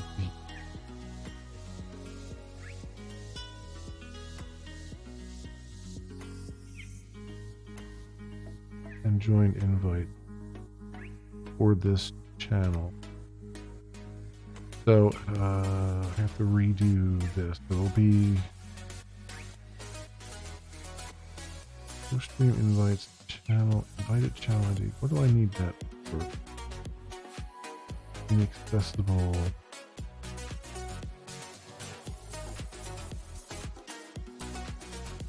Invited user. Yeah, I kind of have to rework. So I don't need to join in. I don't need to join in the invited channel. I guess I have to look at the accessible Ken stream is banned. I actually don't even need to look at those because the channel is your channel. So if your channel's banned and stuff, well, I guess I do have to look at it. But I can.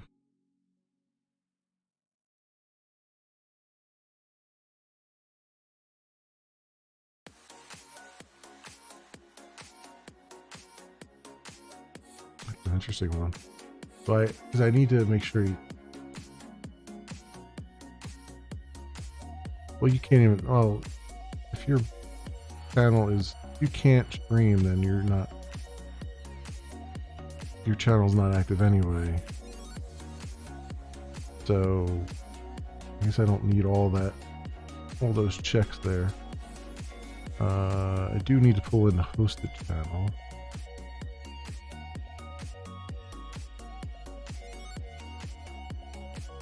Or the host channel, I should say. Invited user. In user. Yeah, I guess I'll join in. Invited user. Invited.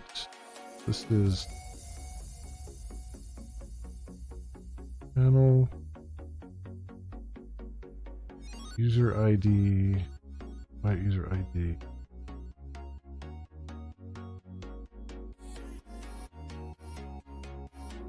Stream ID is not stream ID. Where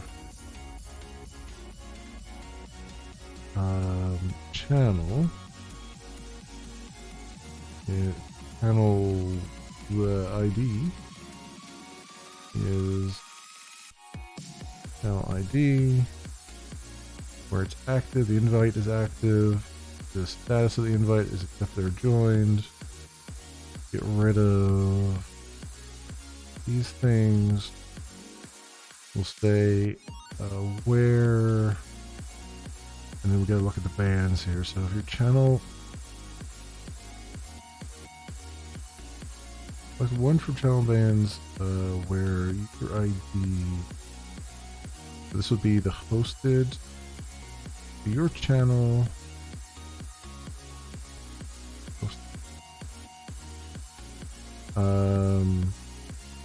It would be first of all the host.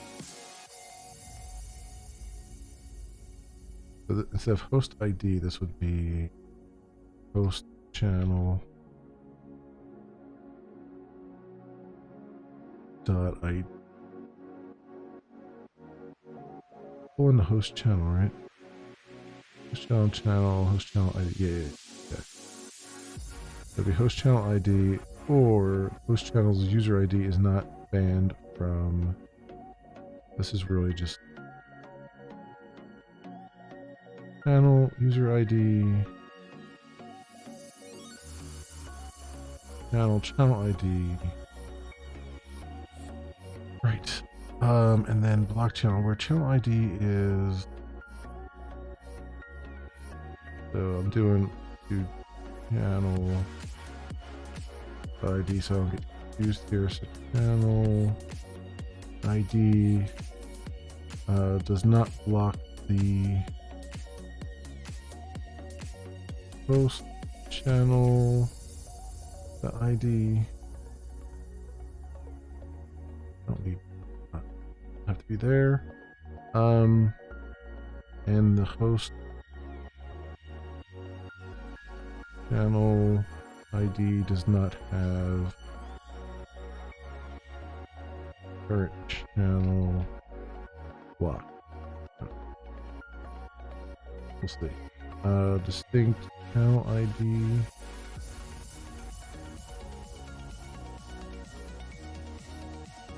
Order by channel ID insert. I think that's correct. That's probably not correct. But we'll see. I mean, we'll see if any records come back. I think I read that correct. The channel is what's coming in. Channel user ID, channel, byte user.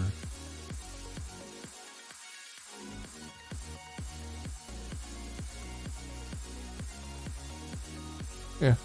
Alright, well, we'll see. We'll see when we get there. At least it shouldn't hopefully blow up anymore.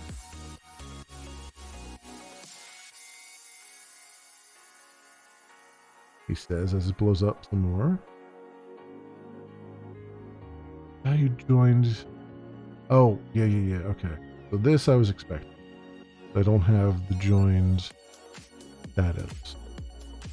Which means I gotta blow away the database and bring it back. Which is a pain in the butt, but it is what it is. Alright, that's good. I have that. Give this.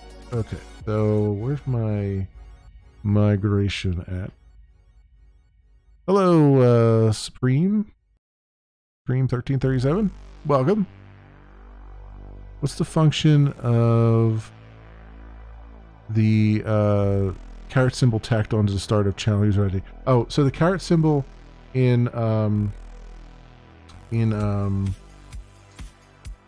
Elixir, what this means is take this variable that was passed in outside of this context. So it's like I think they call it a pin. Did I work with gql.trovo.live? No, I don't, Supreme. Nope. So yeah, that's like it's a scope thing, yeah. So that's saying use the pinned variable as opposed to a variable I just defined in here. So like this variable co-stream, I would just use like a regular variable. But if I want to introduce something from outside, then I have to pin it to say like, no, don't use something in here, use something outside here and outside scope. Yeah.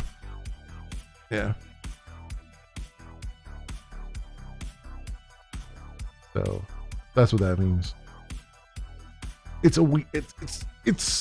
It makes sense on one hand, and on the other hand, it's kind of weird too. I don't know why that's a requirement. I assume that has something to do with how it does its like DSL processing and stuff. So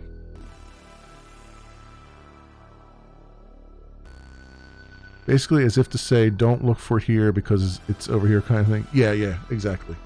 It's just it's kind of a weird scoping rule thing. I don't know why. I don't know the history behind that. I feel like that's something that was pulled forward. Like Elixir is a modern version of Erlang, the Erlang language. And I assume that that's kind of a holdover from Erlang that they've had to pull forward. Because maybe they just couldn't, that was the only way they could figure out how to do scoping properly. But I'm not sure, honestly. I really don't know. This is the only language I've seen that has to do something like this. You know, this is a completely new thing to me too. Like I haven't seen any other language where you had to like specify something like this, but it is, I mean, that's what they do. Okay, so where's my migration at? Here we go. So in the migration, I want to add joined to enums here for invite status. Got pending, accepted, fired, rejected. Actually, I should probably change rejected as well to declined while I'm here. So I want to do that. Just make sure you're fully. Oh, no problem. No problem whatsoever. No problem whatsoever. Yeah. But I'll be honest, like I maybe don't fully understand either, so I'm kind of going based on what I can figure out it is. So, all right, before I change this, we got to do mix ecto rollback 1. All right, so that undoes all my tables I created, and then I have to do the I want to change rejected to declined. So it sounds a little bit better. And then I want to add joined, but I gotta add it in the order I want it to sort by. So I want joined to sort ahead of accepted. So do it that way. I want pending first, joined. Wait, I want yeah. Well, no, that's fine because you won't see pending. So joined, accepted, expired, line. I think is the order I want those to sort in. So that's good there.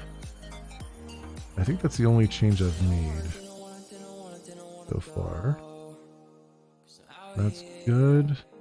Save that migration. And we'll re-migrate.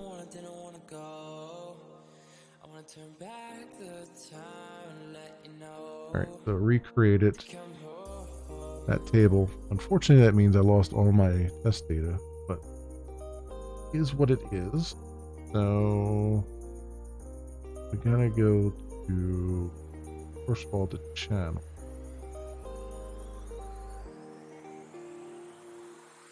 And let's do an edit on that guy. One over here, and we'll say, where's the ID 1? At least that one, and then a bunch of others here. True. Put a bunch of these to true.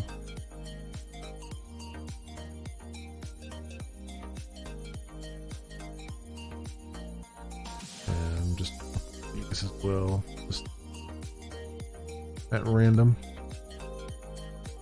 Those. Alright, those are on. And then the rest I can just do through the UI. So where's my other dude ham here? So here's memtest88. Go to your settings. Co-streaming. Turn your co-streaming on. I host a co-stream. Create. Just one. Test. 2. Make it in the gamings. Oh, that's right. I forgot that. Switch tags. Test. 2. There you go. We'll say Fortnite, whatever. Should probably put the, I mean, this is the way it's laid out on the channel settings page, but really the channel category should go first because otherwise your tags go away. And whatever. Ooh, that's bad. So when I did the layout type, it swapped out my tags. Well, that's a bug. I'm gonna have to fix it too. 3.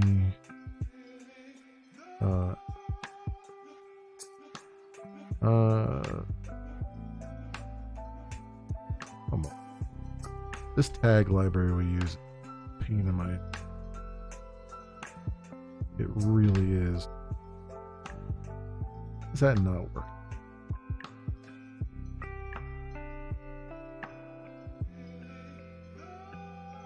All right, and then.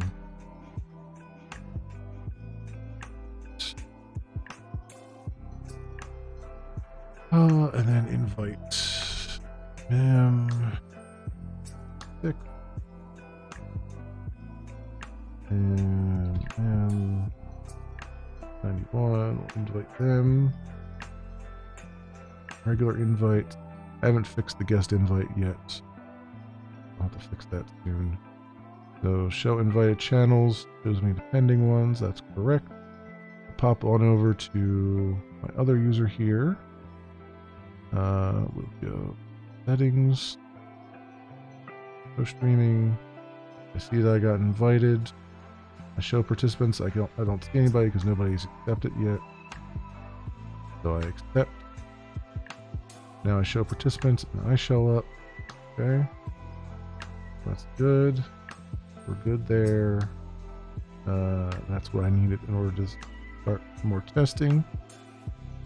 Okay, so we got that. We'll go back to our channel page and for a moment. Go stream.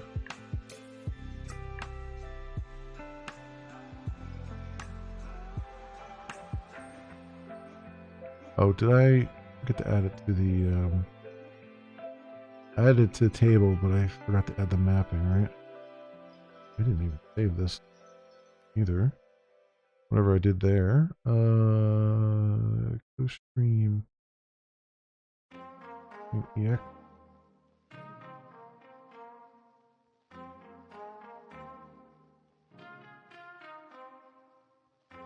That's not it.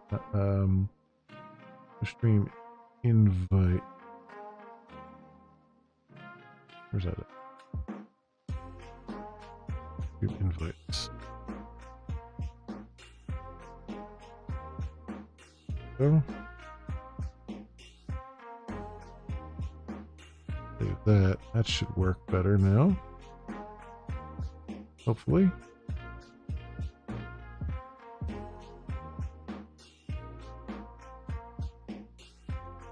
Okay, well we got past the one error anyway.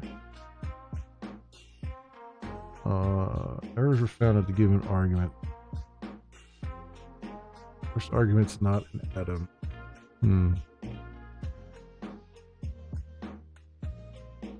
Annoying that it removes all the tags you'd set before. Yeah, and there was actually a bug on the streaming page. There was a bug that I actually fixed when I did the recent tags, where if you switched away from, you know, from the category that you were on, and then you switched back to that category, all your tags were gone until you closed the window and refreshed the page, and then they were back again. So now it's like, if you close the window and reopen the window, your tags are back. When you go back to that, so that was another little bug that was in there. What's it say? Errors were given. The dashboard, line 14. First argument, not a atom. Dashboard EX14.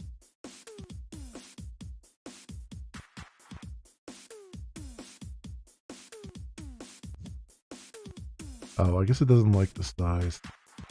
So, how do I do that? Where's that thing? So it wants, so it is sending the co-stream invite list there.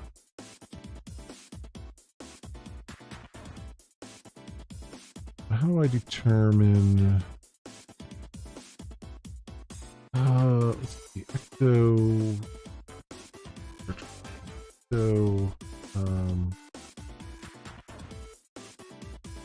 Results.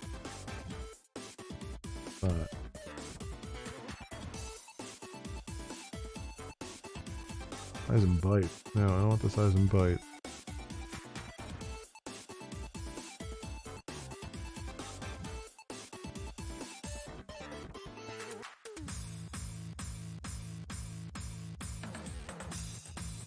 And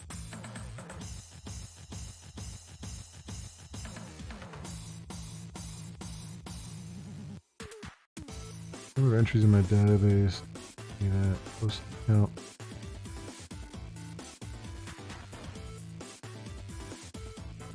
Both correct and should be used for Echo 1x. And Echo 2.x you can use aggregate. I don't want to use aggregate.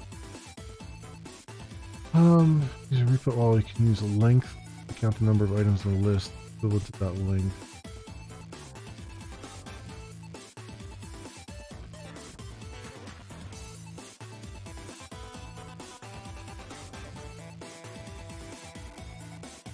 Really?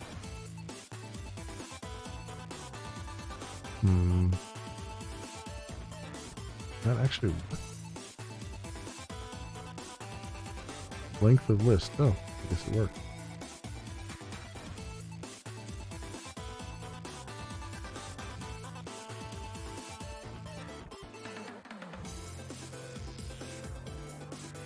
That's what it is. So, see how that worked. No participants not found.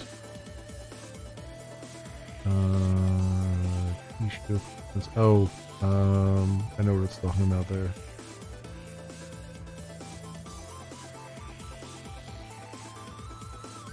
Yeah, no participants panels.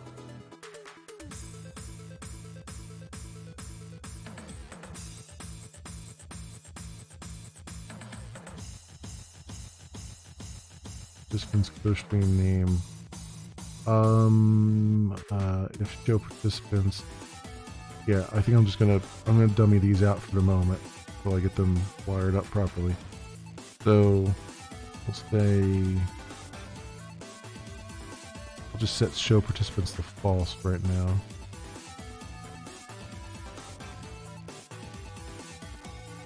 So, fine, go false. Other thing. Show participants co-stream name.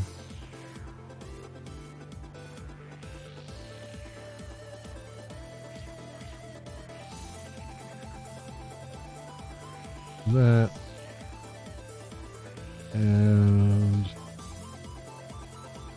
show participants channels will just be an empty array.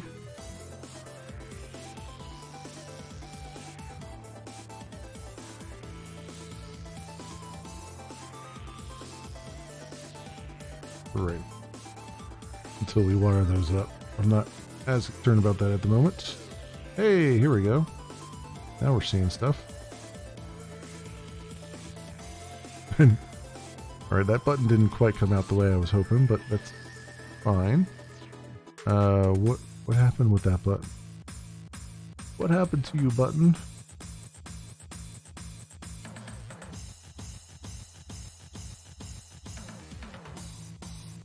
This is for invitations, right?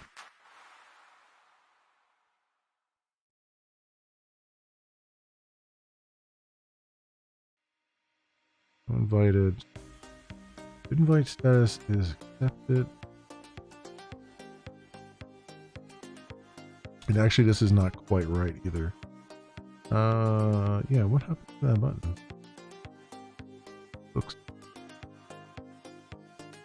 It looks kind of funky. What happened to you, button?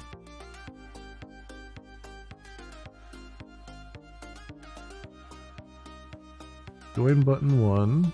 Class button, button primary. Oh, you don't have any value. How did I miss that? Oh yeah, I didn't actually put any values in here. Well, duh. Well, duh.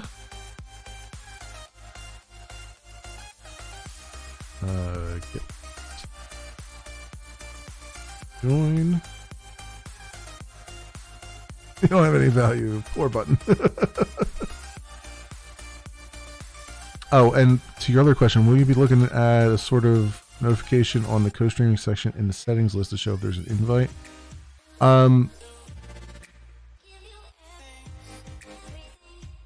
Not initially. I think I see what you're saying. Like, should I put like some kind of call out on the settings page? I don't. Right now, I don't think so. Merely because that page is kind of weird. It's kind of weird how that is aligned, that page. It's kind of sort of static and kind of sort of not. It's just kind of a weird hybrid thing. So probably not initially. But once you go on your settings page, you'll see the things that you're invited to right away. Yeah, if you're not looking for it, there's nothing to signal there's an invite. Yeah, that is true. And that's like, this kind of leads to, I think, the larger issue, which is sooner or later, I think we need a streamer dashboard, where all this stuff kind of lives. Like, I think we need to take all the settings that are under channel settings and, you know, the channel section of the settings page and just put them on a separate dashboard that is just that stuff. It's like creator dashboard kind of thing. Because then we could have a landing page on the creator dashboard that's like, hey, here's, you know, there's new notifications and stuff that's happened. And then we can make the creator dashboard icon, you know, be a little bit more dynamic, and then we could break things out a little bit and make them a little more easy to navigate and stuff, especially if you're on mobile and things like that. So yeah, in most cases, streamers will be aware it's happening. I mean, that's kind of what I'm thinking. I'm thinking that in the general terms, I don't think anyone's going to just fire and forget invites out there. I think there's probably going to be some kind of coordination, like on Discord or some other thing where people will be talking and just kind of like doing it that way. I don't think it'll be a surprise if you have an invitation there. But I do like, this is one of the, and this is also potentially an argument for having an inbox like thing, where, you know, it's not like, and I'm not talking like direct messages, because I think direct messages aren't really, they bring another set of problems with them. But I'm thinking like a system inbox where we just send you system messages only. There'll be things like, here's, you were gift subbed, you were gifted a sub to this person, you've been invited to a co-stream, you know, that kind of thing, and have that on the homepage as like a bell icon that you can look, that would highlight if you have something, and then you'd be able to see it there. I think, you know, that could be an argument for that too. I think eventually we'll need something like that, and I would be all for just making it like only system messages. You know, like no one else, you know, there's no API for it. No one can send something to you without, it's just like just system related stuff. I could see that being a thing. Because it's funny, I had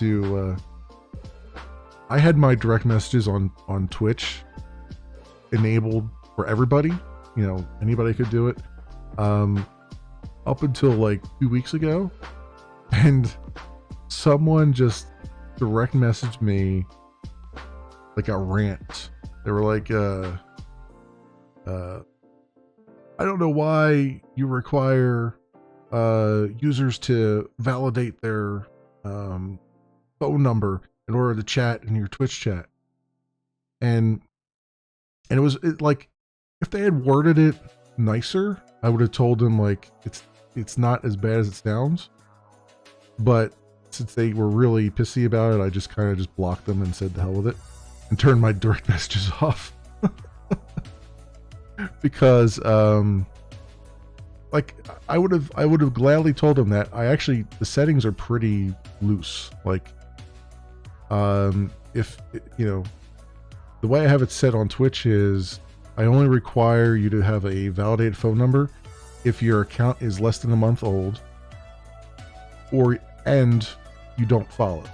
If you follow, you hit the follow button, suddenly you can chat. You know what I mean? It's like, and all they had to do was kind of ask me, like, it's kind of, you know, they could have been nicer about it, and I would have just told them, was like, hey, all you got to do is either follow or just go on YouTube or any other site that I'm simultaneously streaming to where I don't have that set up and chat in there, you know? But because they were dick about it, I was like, well, thanks for letting me know you're gonna be a dick, and I just blocked them straight up. So you know, what could I say? Yeah, that's why I'm like bringing like whispers. I mean, even whispers would be okay as long as they only can be generated by like bots and stuff. You know what I mean? Like if we kept it to a certain thing. But yeah, like if you start to let other users whisper or DM other users, that's where it just starts to get really nasty, you know? Because then you're just putting layer upon layer of other things on top of it. Users can't be trusted. I mean, I guess I'm essentially saying that, yes. Users can be trusted, but they gotta prove that they can be trusted. Is what it comes down to, right?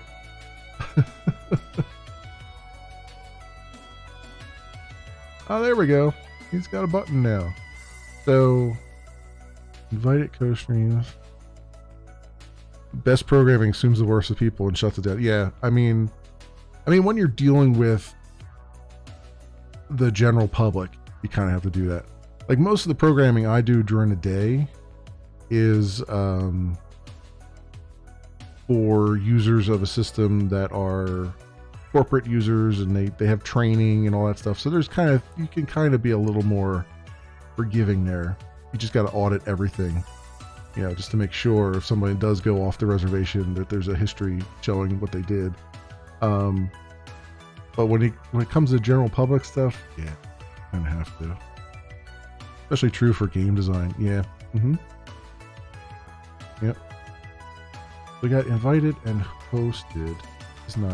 These clicks are not working now. Has me.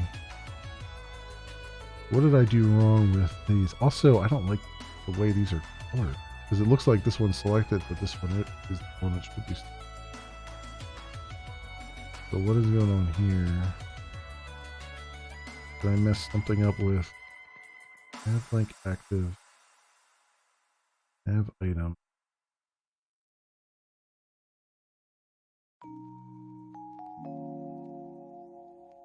Host stream invitations tab. Then we have tab content. Host stream invitations tab. And this one is stream hosted tab. Stream hosted tab. What did I mess up here?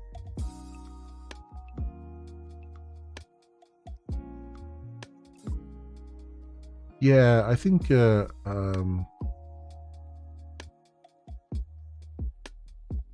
it's making the nav tab the body background color.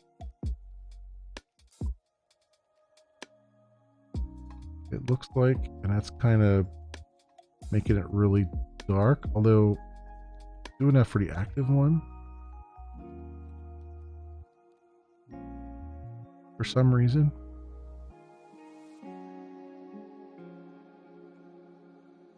I don't know why that is. It's making it a really dark color.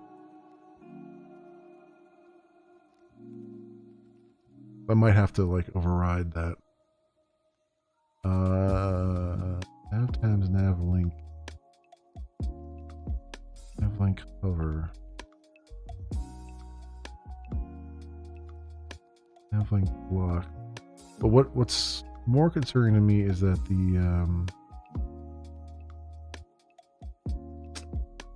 toggling's not happening. So I wonder, oh, you know what? Is it like a bootstrap version thing here? What version am I looking at here? 5.2. What version of bootstrap are we actually using?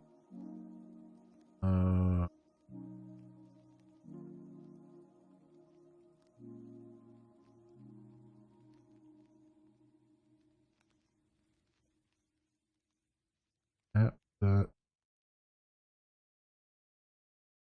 CSS. What?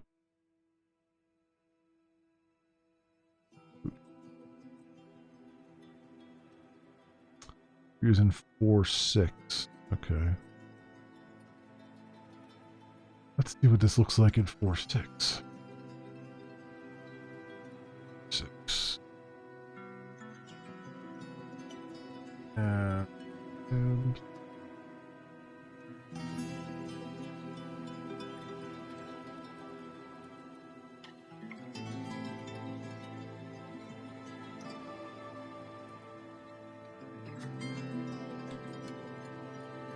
JavaScript behavior requires util.js. We hopefully already have. Oh yeah, see, data toggle, data target. See, that other one has like data BS toggle, data BS target. I was gonna say, I was remembering those being that way. So it would be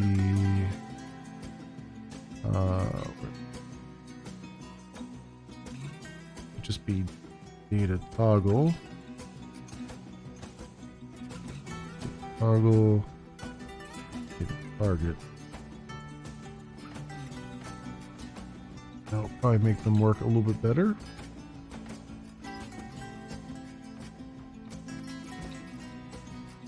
Well, at the very least, they're clickable. They're not doing anything now.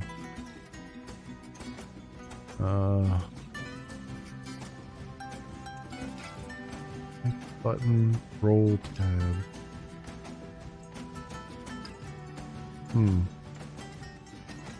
Removing the BS works on multiple levels. Yeah, tell me about it. Where's the BG color defined? Oh, it's yeah, it's taking the variable. It's taking the BG color variable that we set up in the SCSS file. So, CSS here, which is, and we do that variable because we have the light mode and the dark mode. So that changes based on the light and dark. I think it's using body color or body BG color, I think is the variable it's using.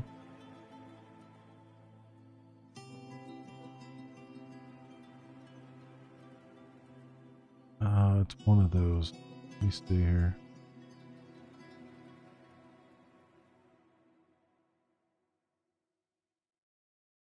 Yeah, it's using the variable body BG color, which is set to dark mode here. App CSS 18. Oh, here we go. Glimesh variable. Yeah, body BG color. That.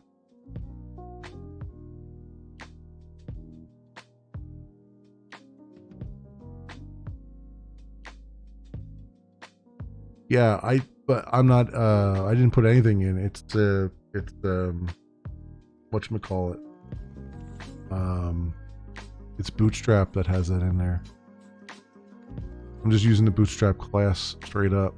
So I have to probably, like, I'm just using the nav link class.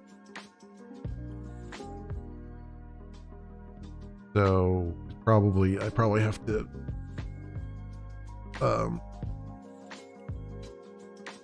either override. I probably have to override the style so it doesn't use that color, but otherwise uses that. Uh,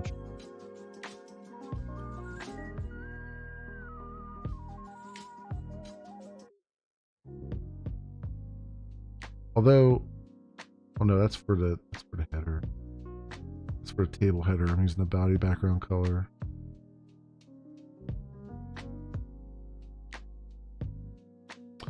What's bothering me is this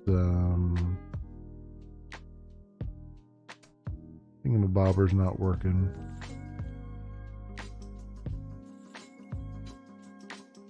Has me concerned that maybe we don't have the JavaScript loaded for it. Which is going to be a pain in the tuchus. Nav tabs. Let me make sure that this is.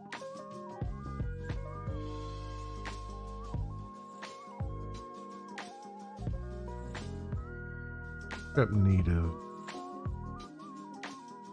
Cannot read properties of null. Reading parent node. I don't know if that's. I don't know if that's giving me the problem or not.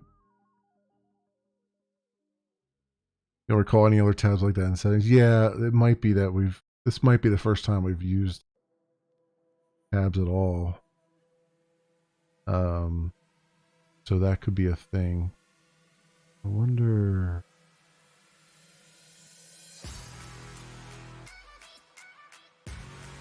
Nav tab list. Get a target.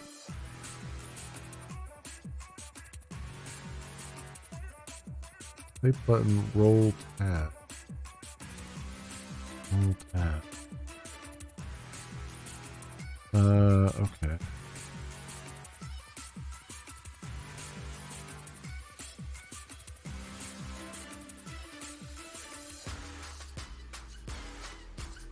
Just in case for some reason it's reading the roll.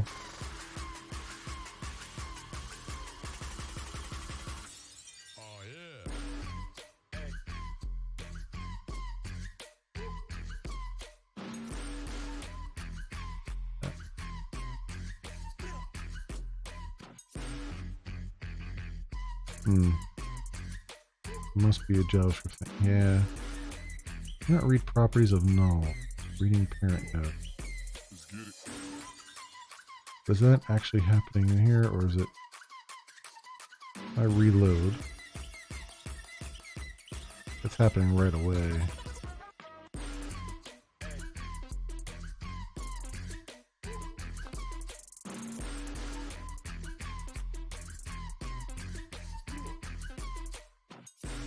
Call back.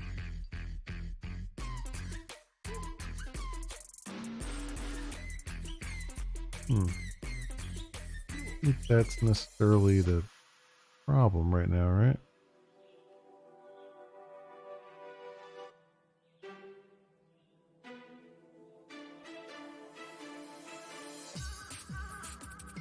It's just not responding to any kind of click. It just tells me that there's no JavaScript actually kicking off for that.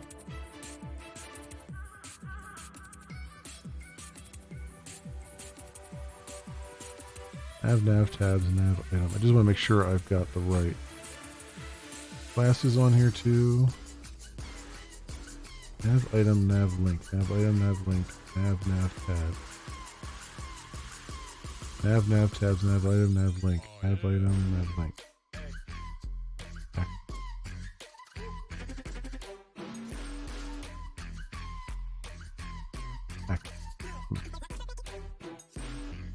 Data toggle, data target.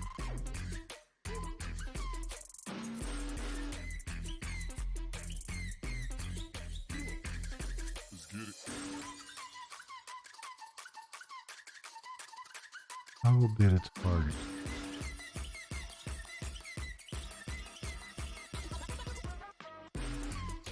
Toggle data target. I mean, I can put the ARIA thing in there. I don't think it reads that. ARIA selected.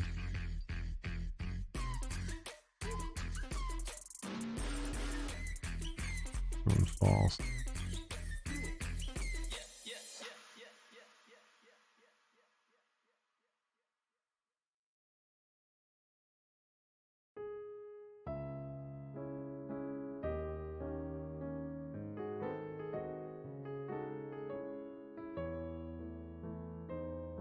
that's really for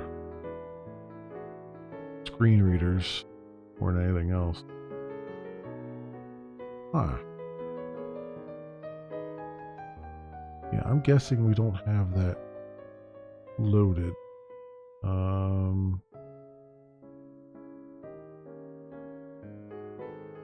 How do I know that it's loaded?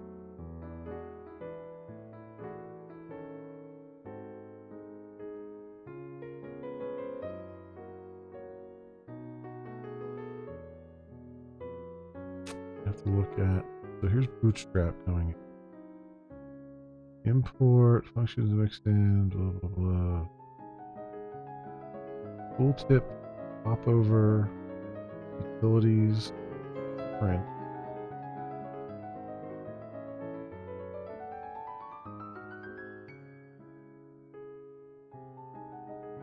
Use text. Okay.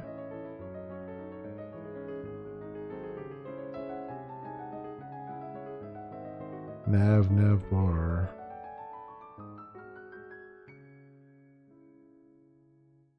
Nav tab.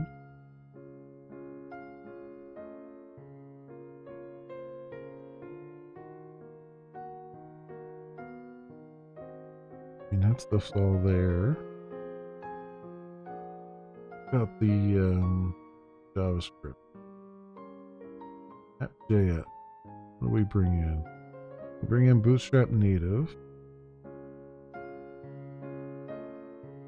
What else do we bring in? Bootstrapized? Is that what that is?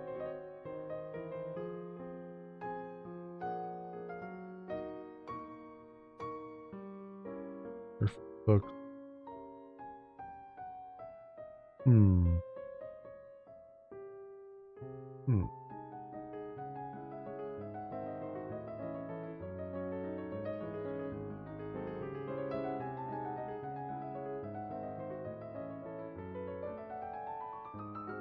We have util.js here for Bootstrap. So it should be. Where do we load? I mean, we load everything in here, right?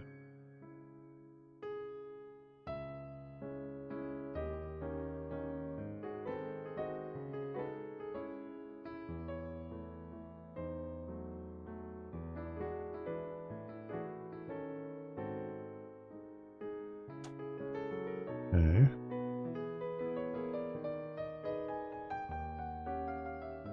Bootstrap native import alert. Yeah, tab native import tab. Tab native ESM.js.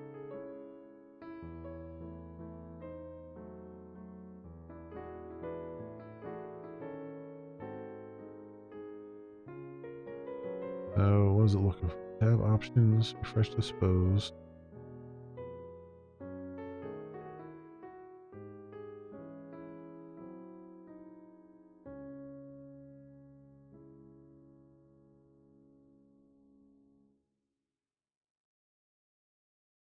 Oh.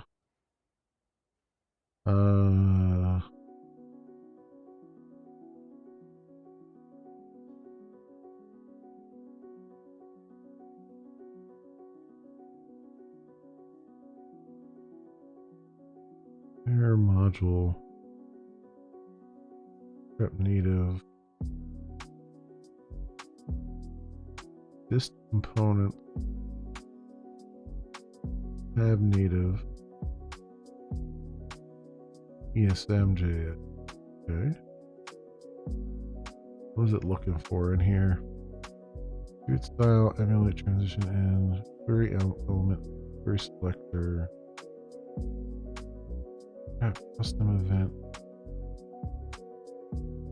Yes, component. That's custom event. The function tab. Options. Go hide, blah blah blah. Trigger show.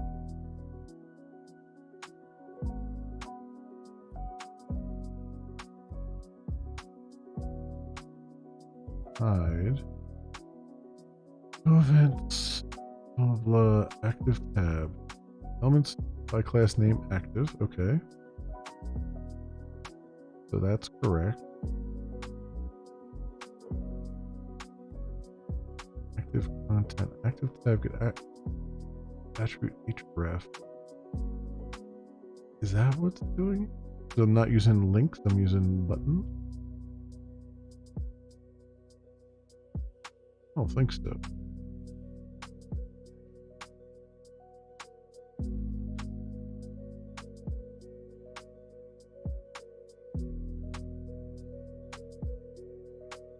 Drop down menu, page show.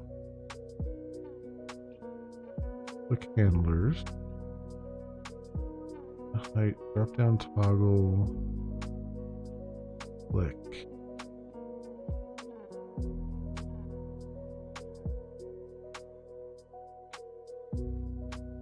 Where does it actually pick up the tabs here?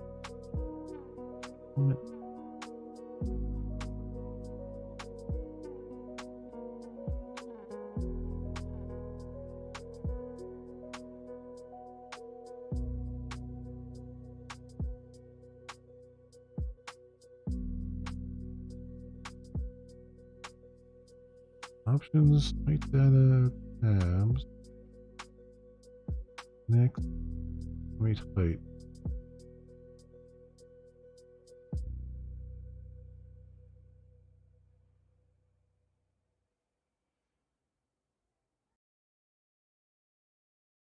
Huh. I don't see anything in here. I don't see where it's actually reading the data.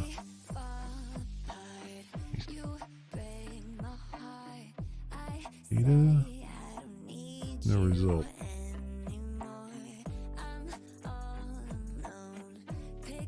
I'll make it attribute data height.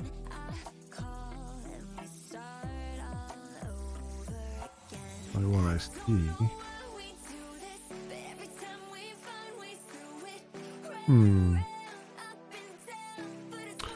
Get distracted, lost track. Where am I trying to fix? I am trying to make the tabs work.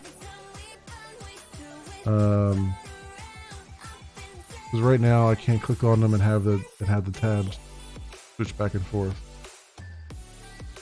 So there's something's not triggering the I wonder if I have to, do I have to launch? App native should be just there. Should be ready to go.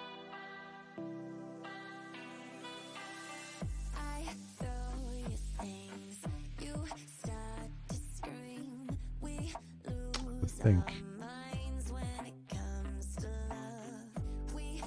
Yeah, it's not,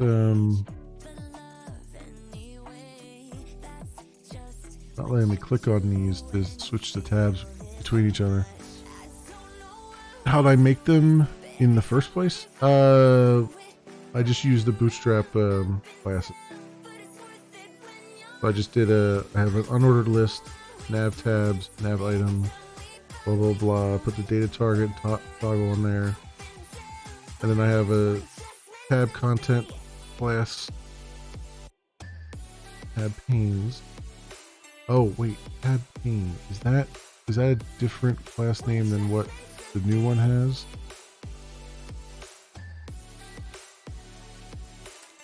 No. Okay, tab pane. So I have tab content, tab pane.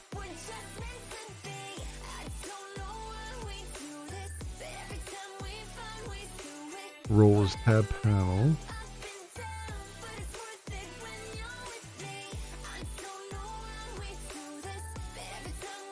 And it's got an ID on it, which we would use for the data target here.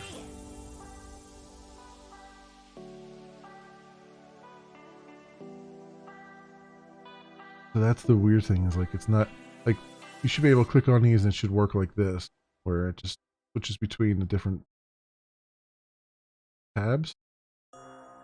But for some reason it's not the It's not kicking off the bootstrap JavaScript that does that, or there's some kind of error with it.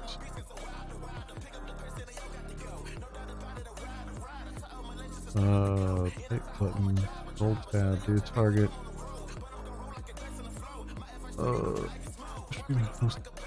Implementation. All of those are correct as far as IDs go. Toggle. Oh, wait a minute. Maybe my toggle is wrong. It says tab there. I bet that's an ID of the link itself too. Jeez. No, it says data toggle tab.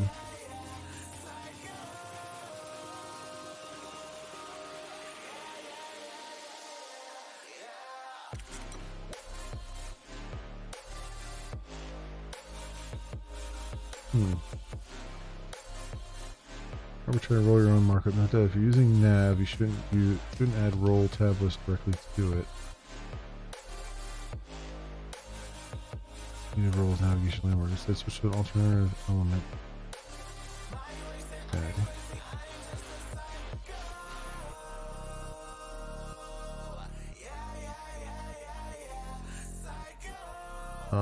JavaScript here. Use the tab JavaScript plugin to extend navigational tabs. Building JavaScript from source.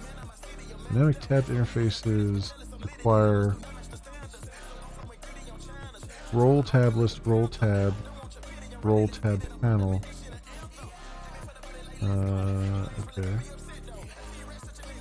Button elements for tabs. Blah blah. Nav link tab active. Title tab. There's good.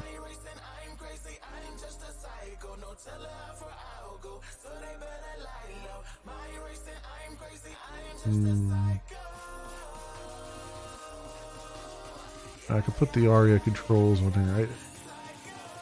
They say it's required, but I think it's more not like required by the code. It's required by for assistive technologies. But let me put that on there. ARIA controls.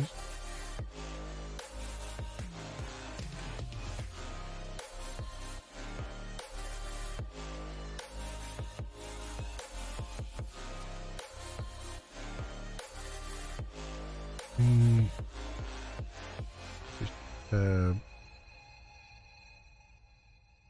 and here only the hosted tab to be stuck on the wrong boolean. Maybe. I can look at that and see. Let's see what it looks like here.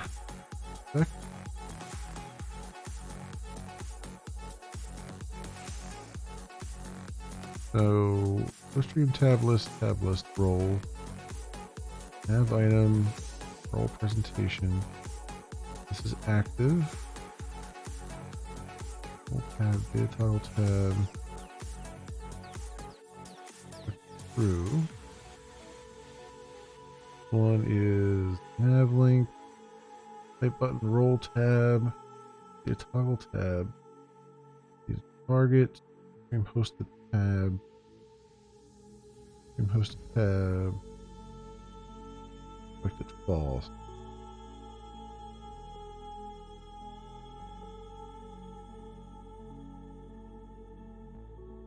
We are getting a not read properties of null. I don't know what that is.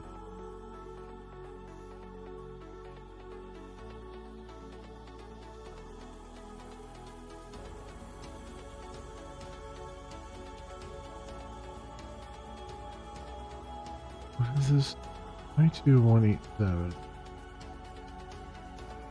48.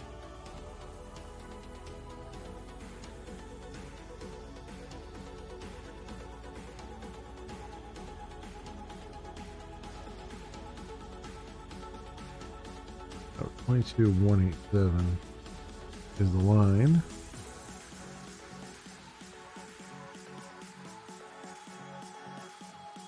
And 2,187. Let's see what that line is.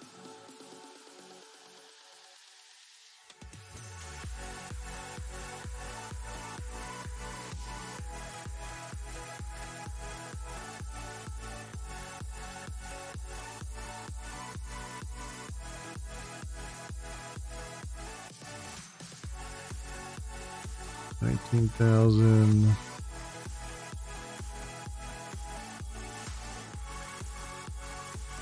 $22,187. Tabs content container. Get active content dot parent node. Animate height.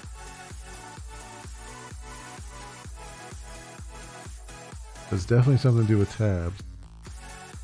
Cannot read properties of null reading parent node. It's trying to get the parent node of the active content.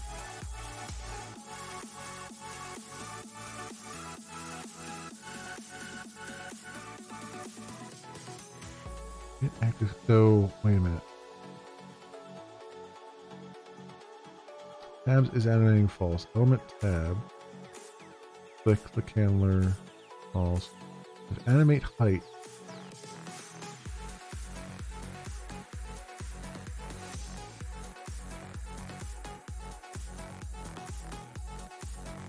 Animate height equals not support transition or options the height false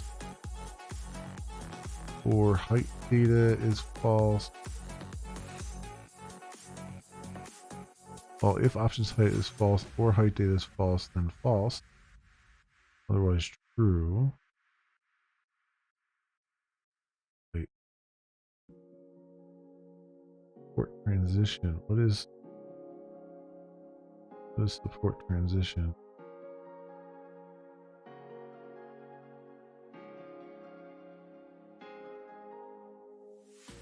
You wait for a time to escape all Huh. your demons. Element closest net. Okay, so wait a minute. Show me a sign So there's a data height attribute that I put on to here. feel the feeling. So what are you waiting for? Standing clear inside of you. It seems like it's trying to animate the height of the tab. And that's where it's going crazy. Get active content. So it's calling get active content. This is bringing back null. Where's get active content?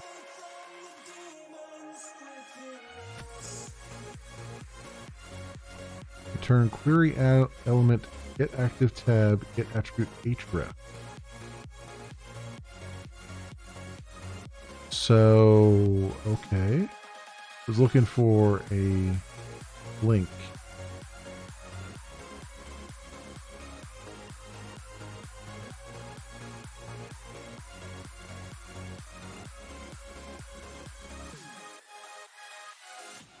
You don't talk at all. So wait, Just surrender it's looking for a link. on the road.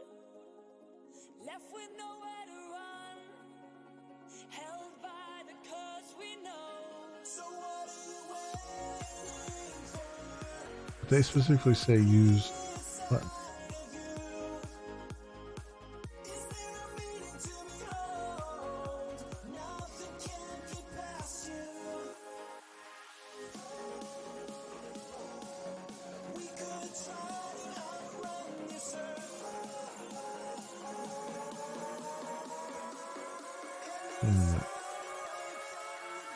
You see, they have their nav items as href. Build. Down here, they're saying use button. That's for. Alright, you know what? Let's switch it over to links here.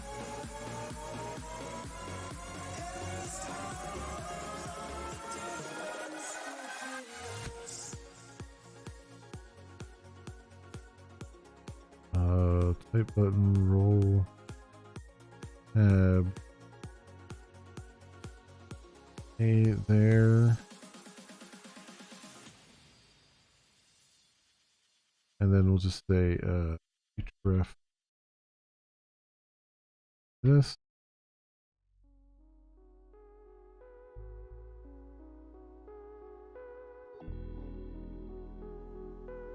Let's see if it likes this better.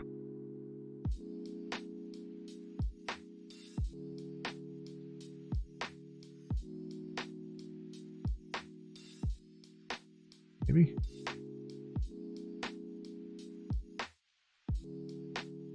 Doesn't seem like it's doing anything.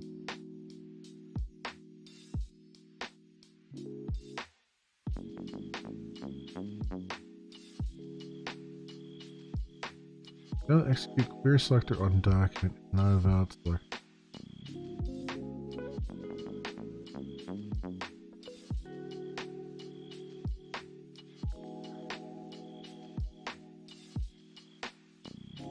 Why is it doing it that way when that's not what the documentation says to do? Am I just being super dense here? Href. That.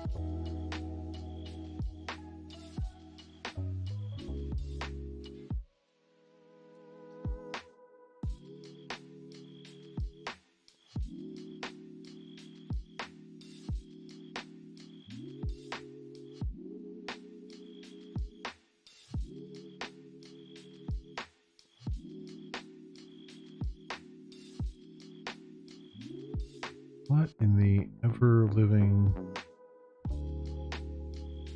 So if I... That can't be right. If I do this as...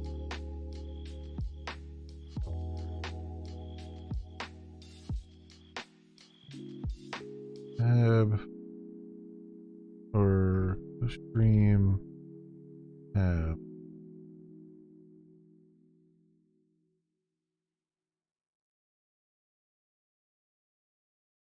Can't be right.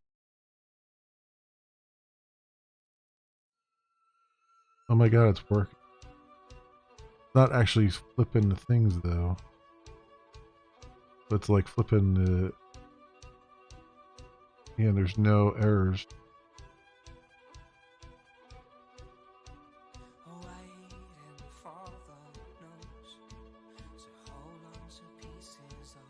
What the ever-living hell? That's flipping, but it's not actually flipping the content.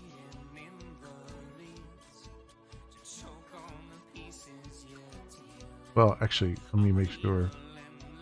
Do I have content underneath it? Card body. Where are we at here?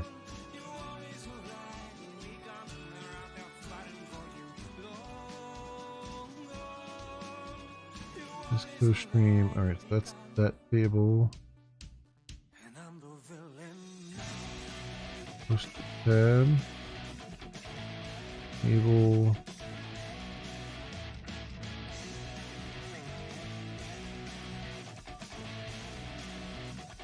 Alright, there wouldn't be anything for this table because I'm not hosting anything. But there is still a table. So it should be swapping back to that table.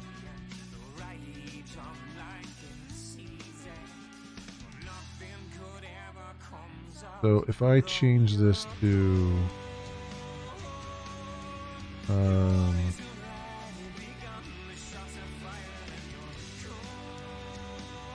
what is it? ProStream Invitations tab. And ProStream Hosted tab.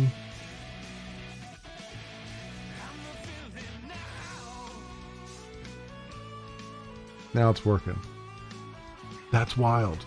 Their documentation is terrible. That's exactly what it's supposed to do.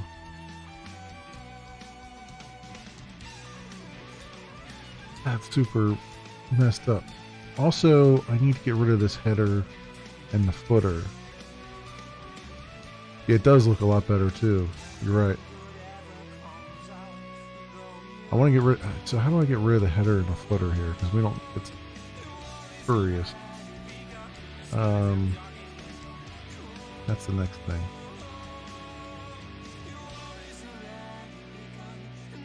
But okay. Yeah, weird. Very weird. Like, I can't believe their documentation is that messed up. Why would I get rid of them? Because this is going to be just a... I just want this to be a pop-up window that is just focused on the co-streaming stuff. Because if I leave all this stuff here, you can start navigating in this page, even accidentally, to other pages. Which I guess isn't a big deal, but it's like I said, I just want to keep it focused on the co-streaming dashboard there, because it's popping off of the this page. So really, you're clicking this, and then it's opening that window. And it would be nice if we didn't have all this nonsense hanging around, because I'd want this to be kind of front and center.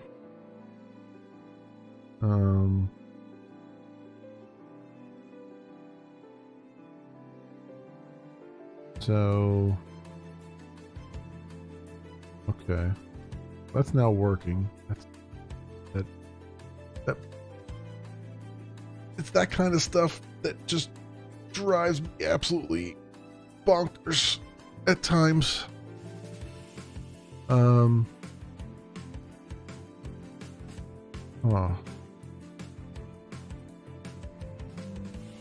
You prefer it's not a pop-up section? Yeah, I hear you. The problem is,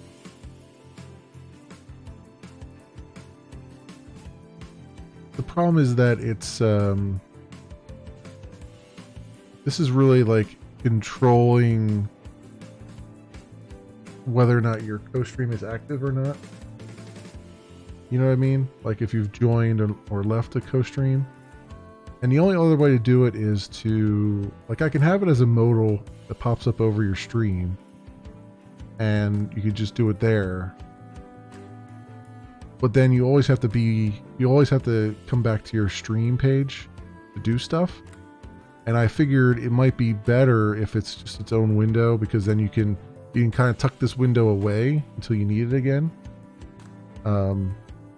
Because at some point you're going to need to come back to this window and stop the co-stream or leave the co-stream, something like that, when you're in co-stream mode.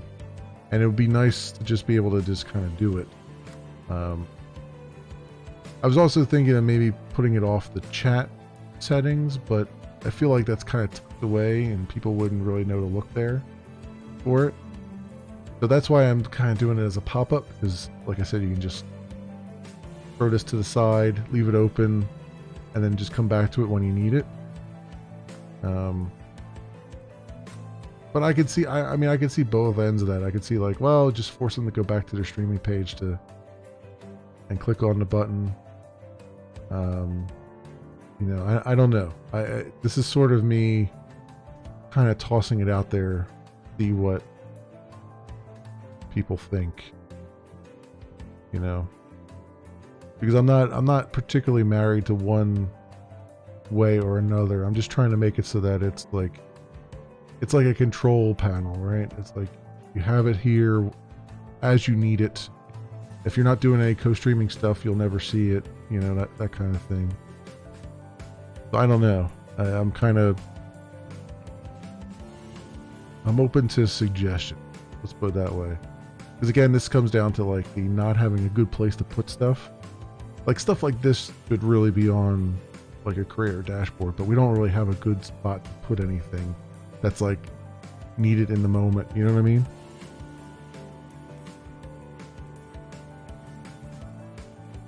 Ideal place to have a button to leave the co-stream would be in the channel settings page. Oh, it's going to be there. Yes. all these like being able to leave and join and start a co-stream, they'll all be on the settings page. It's just I wanted to provide a way for you to do it from I wanted to provide a focused view where you can say like just show me, because those pages are going to show you everything. They're going to show you everything that you've been accepted to, everything that you can host and all that stuff. And I wanted to show like a window or a view where it's just the stuff that's like ready to be started or has already started, you know, that kind of thing. So you can just be like, this is the thing I want to do. I just want to join this one right now. That kind of thing. So like I said, it'll still all be there and available on the settings page if you want to go to the settings page. I just figured it would be nice to have a button here on the stream page. It's like, just show me like the most important things. You know, because this one's really just going to be like start, stop, join, leave. It's not going to be block or accept, or you know, you're not going to see your pending invites or anything like that. It's just going to be just focused entirely on the things you can action on right now. So I don't know.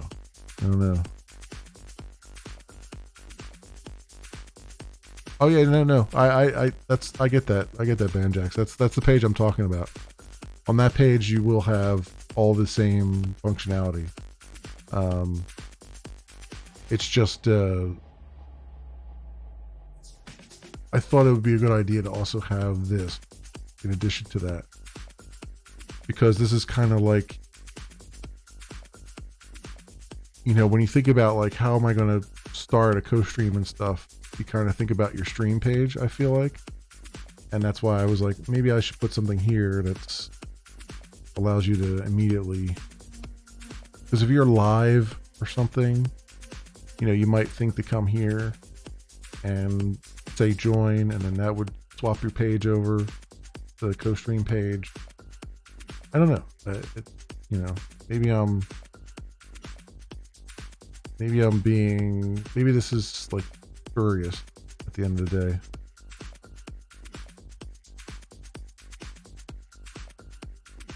Oh no, I know what you meant. Yeah, I know what you meant. Yeah, everything will still be there. Everything will still be there. This was kind of a more focused thing. I don't know. I also kind of want to. I feel like, and maybe this is wrong, but I feel like having the co-stream button on this page too also reminds you that that's a thing you can do. You know, whenever you're getting started, whenever you're setting up your stream, you'd be like, oh, yeah, you know, that's right, we do have co-streaming now, kind of thing. But I, you know, like I said, I'm not super committed to it. I just felt like it might be a good little thing. Also, it kind of helps me with testing because I can kind of just sit on this page and join and leave and stuff. So if nothing else, I can use it for testing here. But whether or not users want it here, that's another story.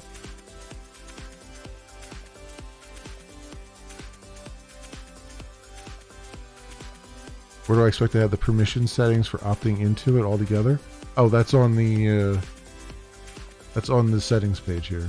That's on the co-streaming settings page right here.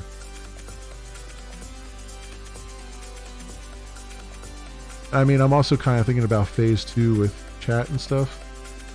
You know, you might want to be able to toggle the single chat on and off from another page, from that other pop-up page and stuff. But yeah, I don't know. I don't know. I'm like on the fence one way or the other here with it.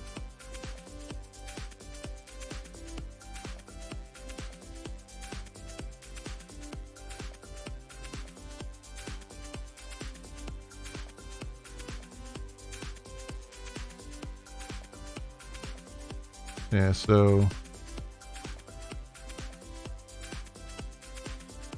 we have that.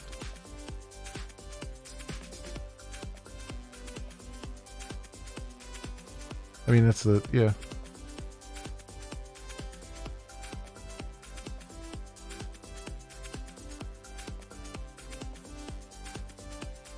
I'm also kind of thinking of like how Twitch has it, and I think Twitch has a co-stream button on their stream page too. And maybe that's not the right place to put it either.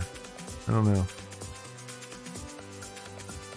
I mean, I could have it just, I could put it there and have it take you specifically to the co-streaming page here, settings page. But again, I mean, that all that really does is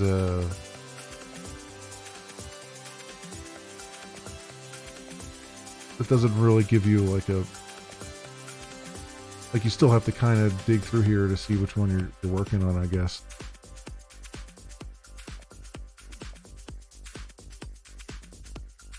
Those permissions go on the channel settings and channel customization, like with the mature content side. I mean, they could, but I mean, it's kind of, do people know to look under here for that as opposed to under the co-streaming section? You know what I mean? Like, I kind of just left it under co-streaming section because it seemed like that was the most, that was like the most logical place to put it. Just like with hosting, I have the being hosted permission is here on the hosting page, you know.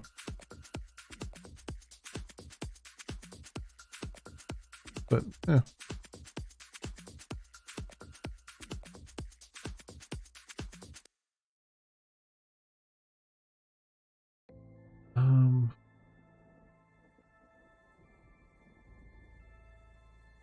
yeah.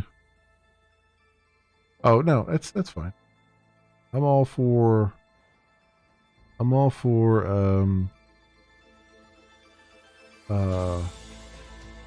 brainstorming. All right.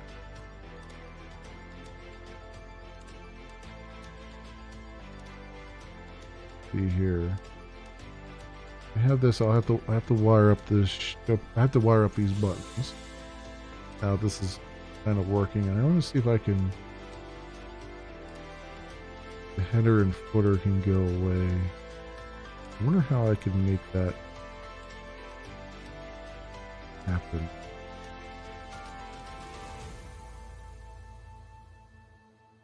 Because the chat doesn't have that. Chat pop out doesn't pop up doesn't have that. So I wonder if they do.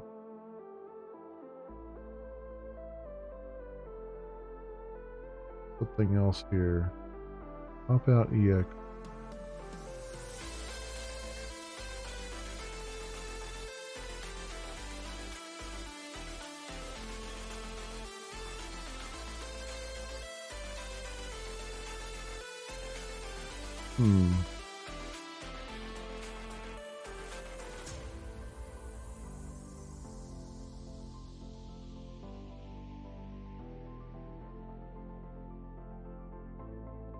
I wonder if it's because it has just its own render. Or is it a router thing? Might be a router thing. Where's the router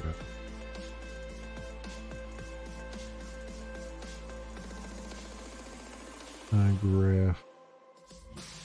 Browser. Root layout. Oh, probably it's probably the browser pipeline. Yeah, because it puts the root layout there. I'll bet that's what it is.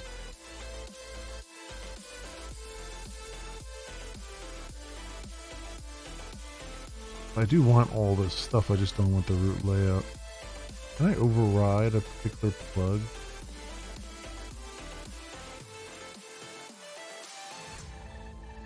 Where's the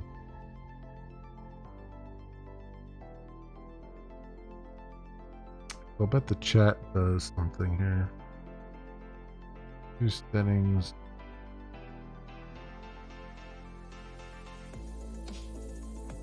Glimesh web.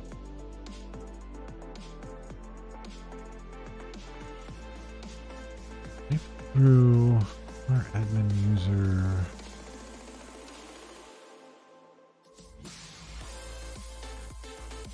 See.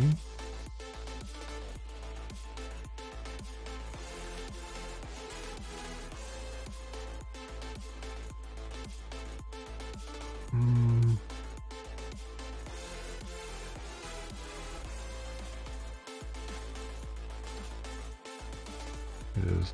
Well, let's use our D chat.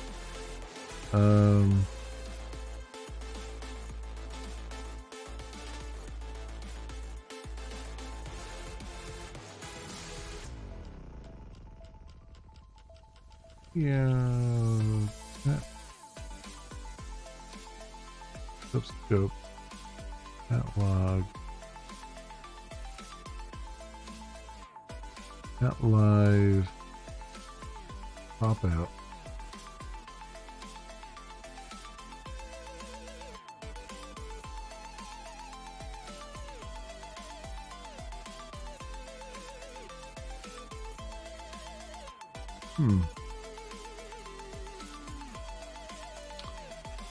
I think it's what is this under? This goes through browser. I guess because it has its own render, it doesn't. There's other things.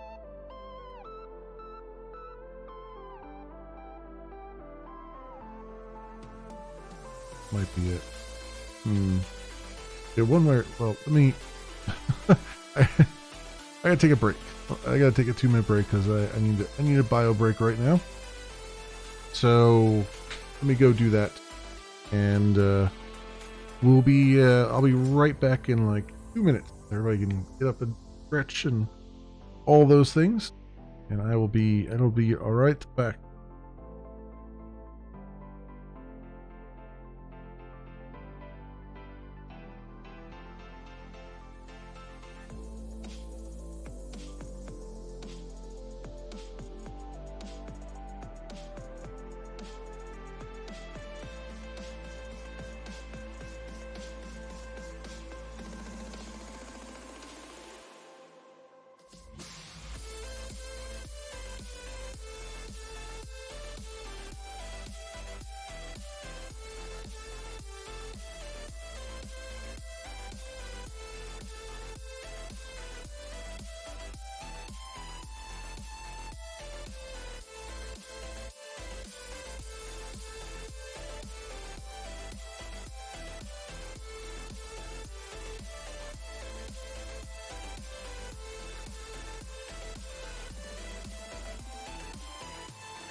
Okay, I am back, friends. Let's this screen back up here. Okay. So yeah, I am dead. Let's see here.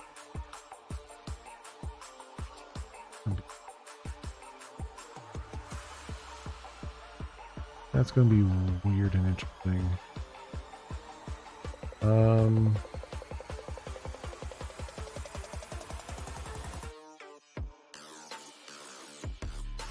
I can't really do a render because I've got the HTML as a separate file.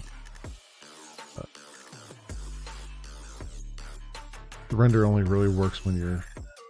I mean, I guess technically I can just say live render.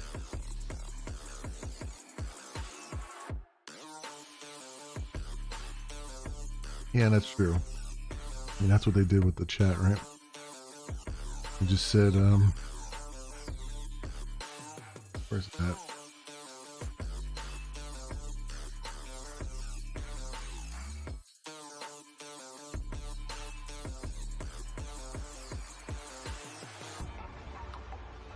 Where is it? Got live.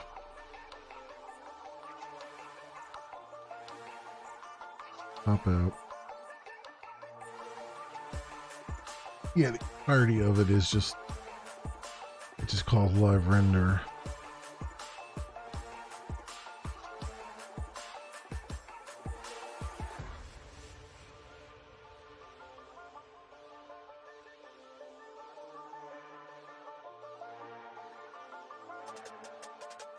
Which I feel like starts to get kind of complicated.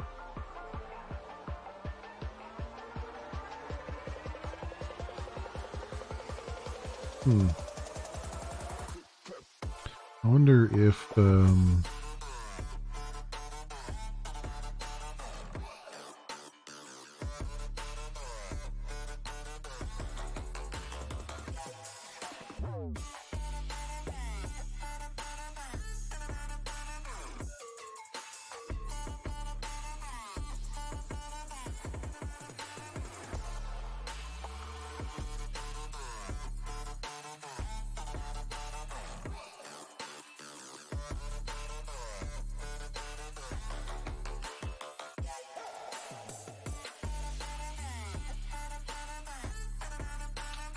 I think if there's a way, I'm thinking intently here. I think if there's a way to have my cake and eat it too.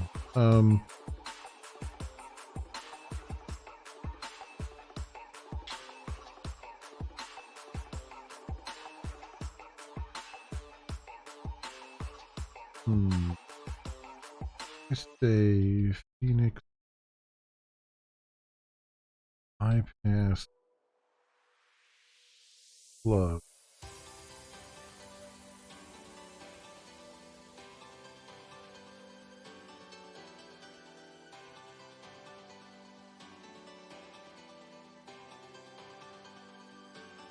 I could be haunted and I'd be afraid.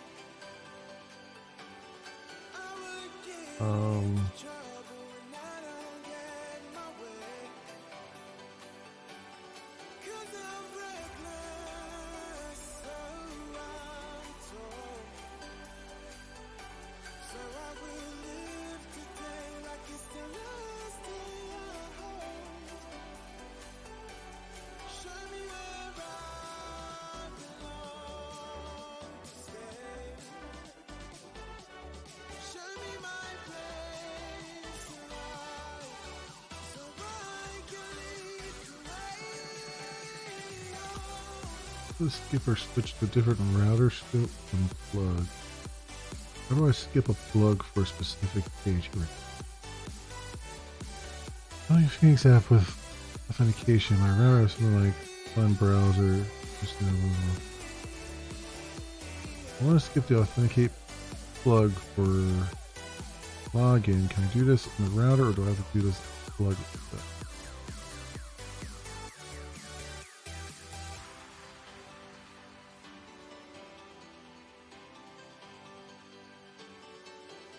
Find a separate pipeline. Yeah, I wanted to find a separate pipeline now.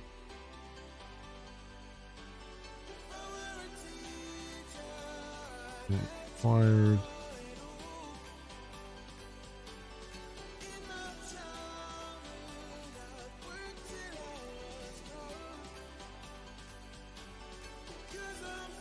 Figured that was what they're gonna say. Is like just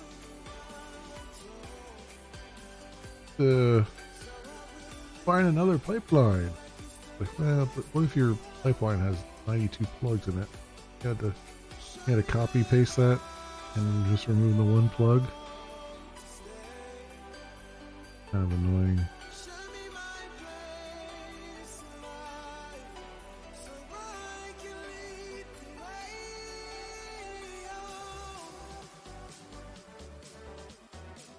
Plugs. How's this one? A Phoenix plug just for one route. Every time pipe through is called, new pipelines are pinned to the ones previously given.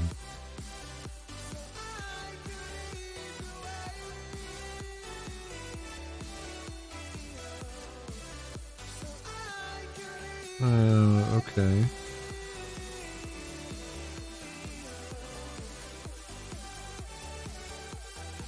Doesn't necessarily help. It's good to know, though. It doesn't necessarily help.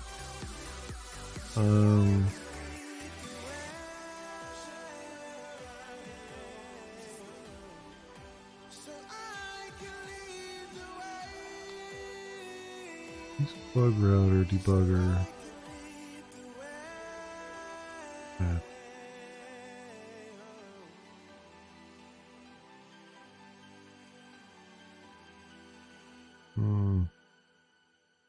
They're doing there, redirecting routes using plugs. Plug router.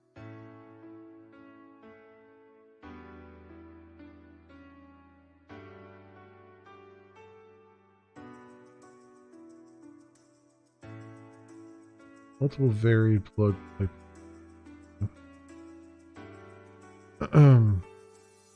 Plugs are executed sequentially one by one. I go about defining a different plug pipeline for a group of routes. Find a separate router and the main router forward matching. Minor issue I have is that this forces me to have a prefix for these routes.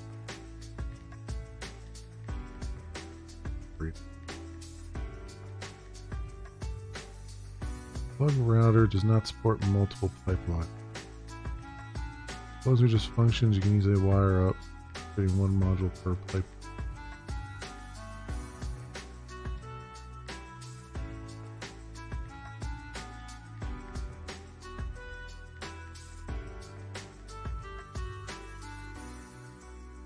Pipeline.call.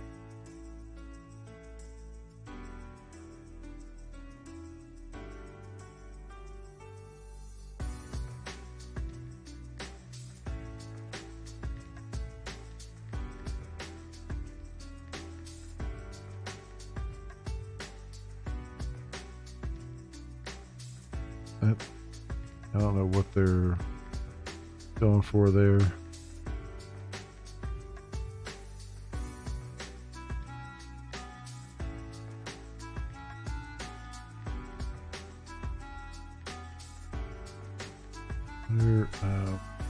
Skip plug in pipe lock.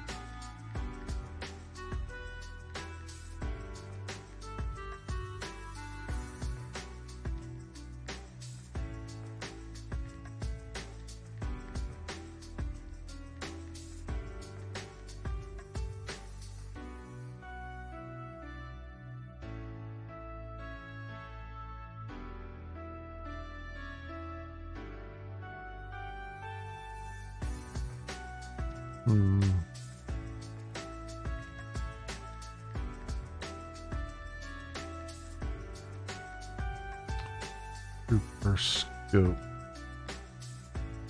Pipelines defined. I don't think that's.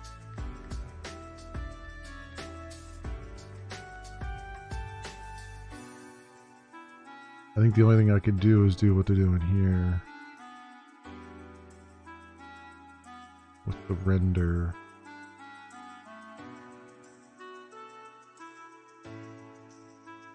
Which might work.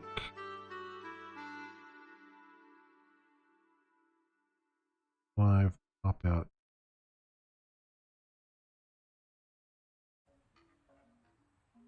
How do I tell it I want to render?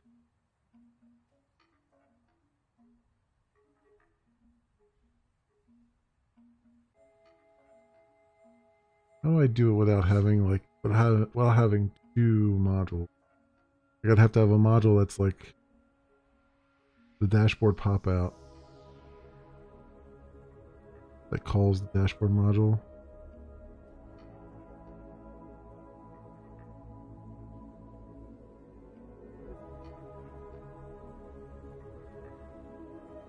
Huh.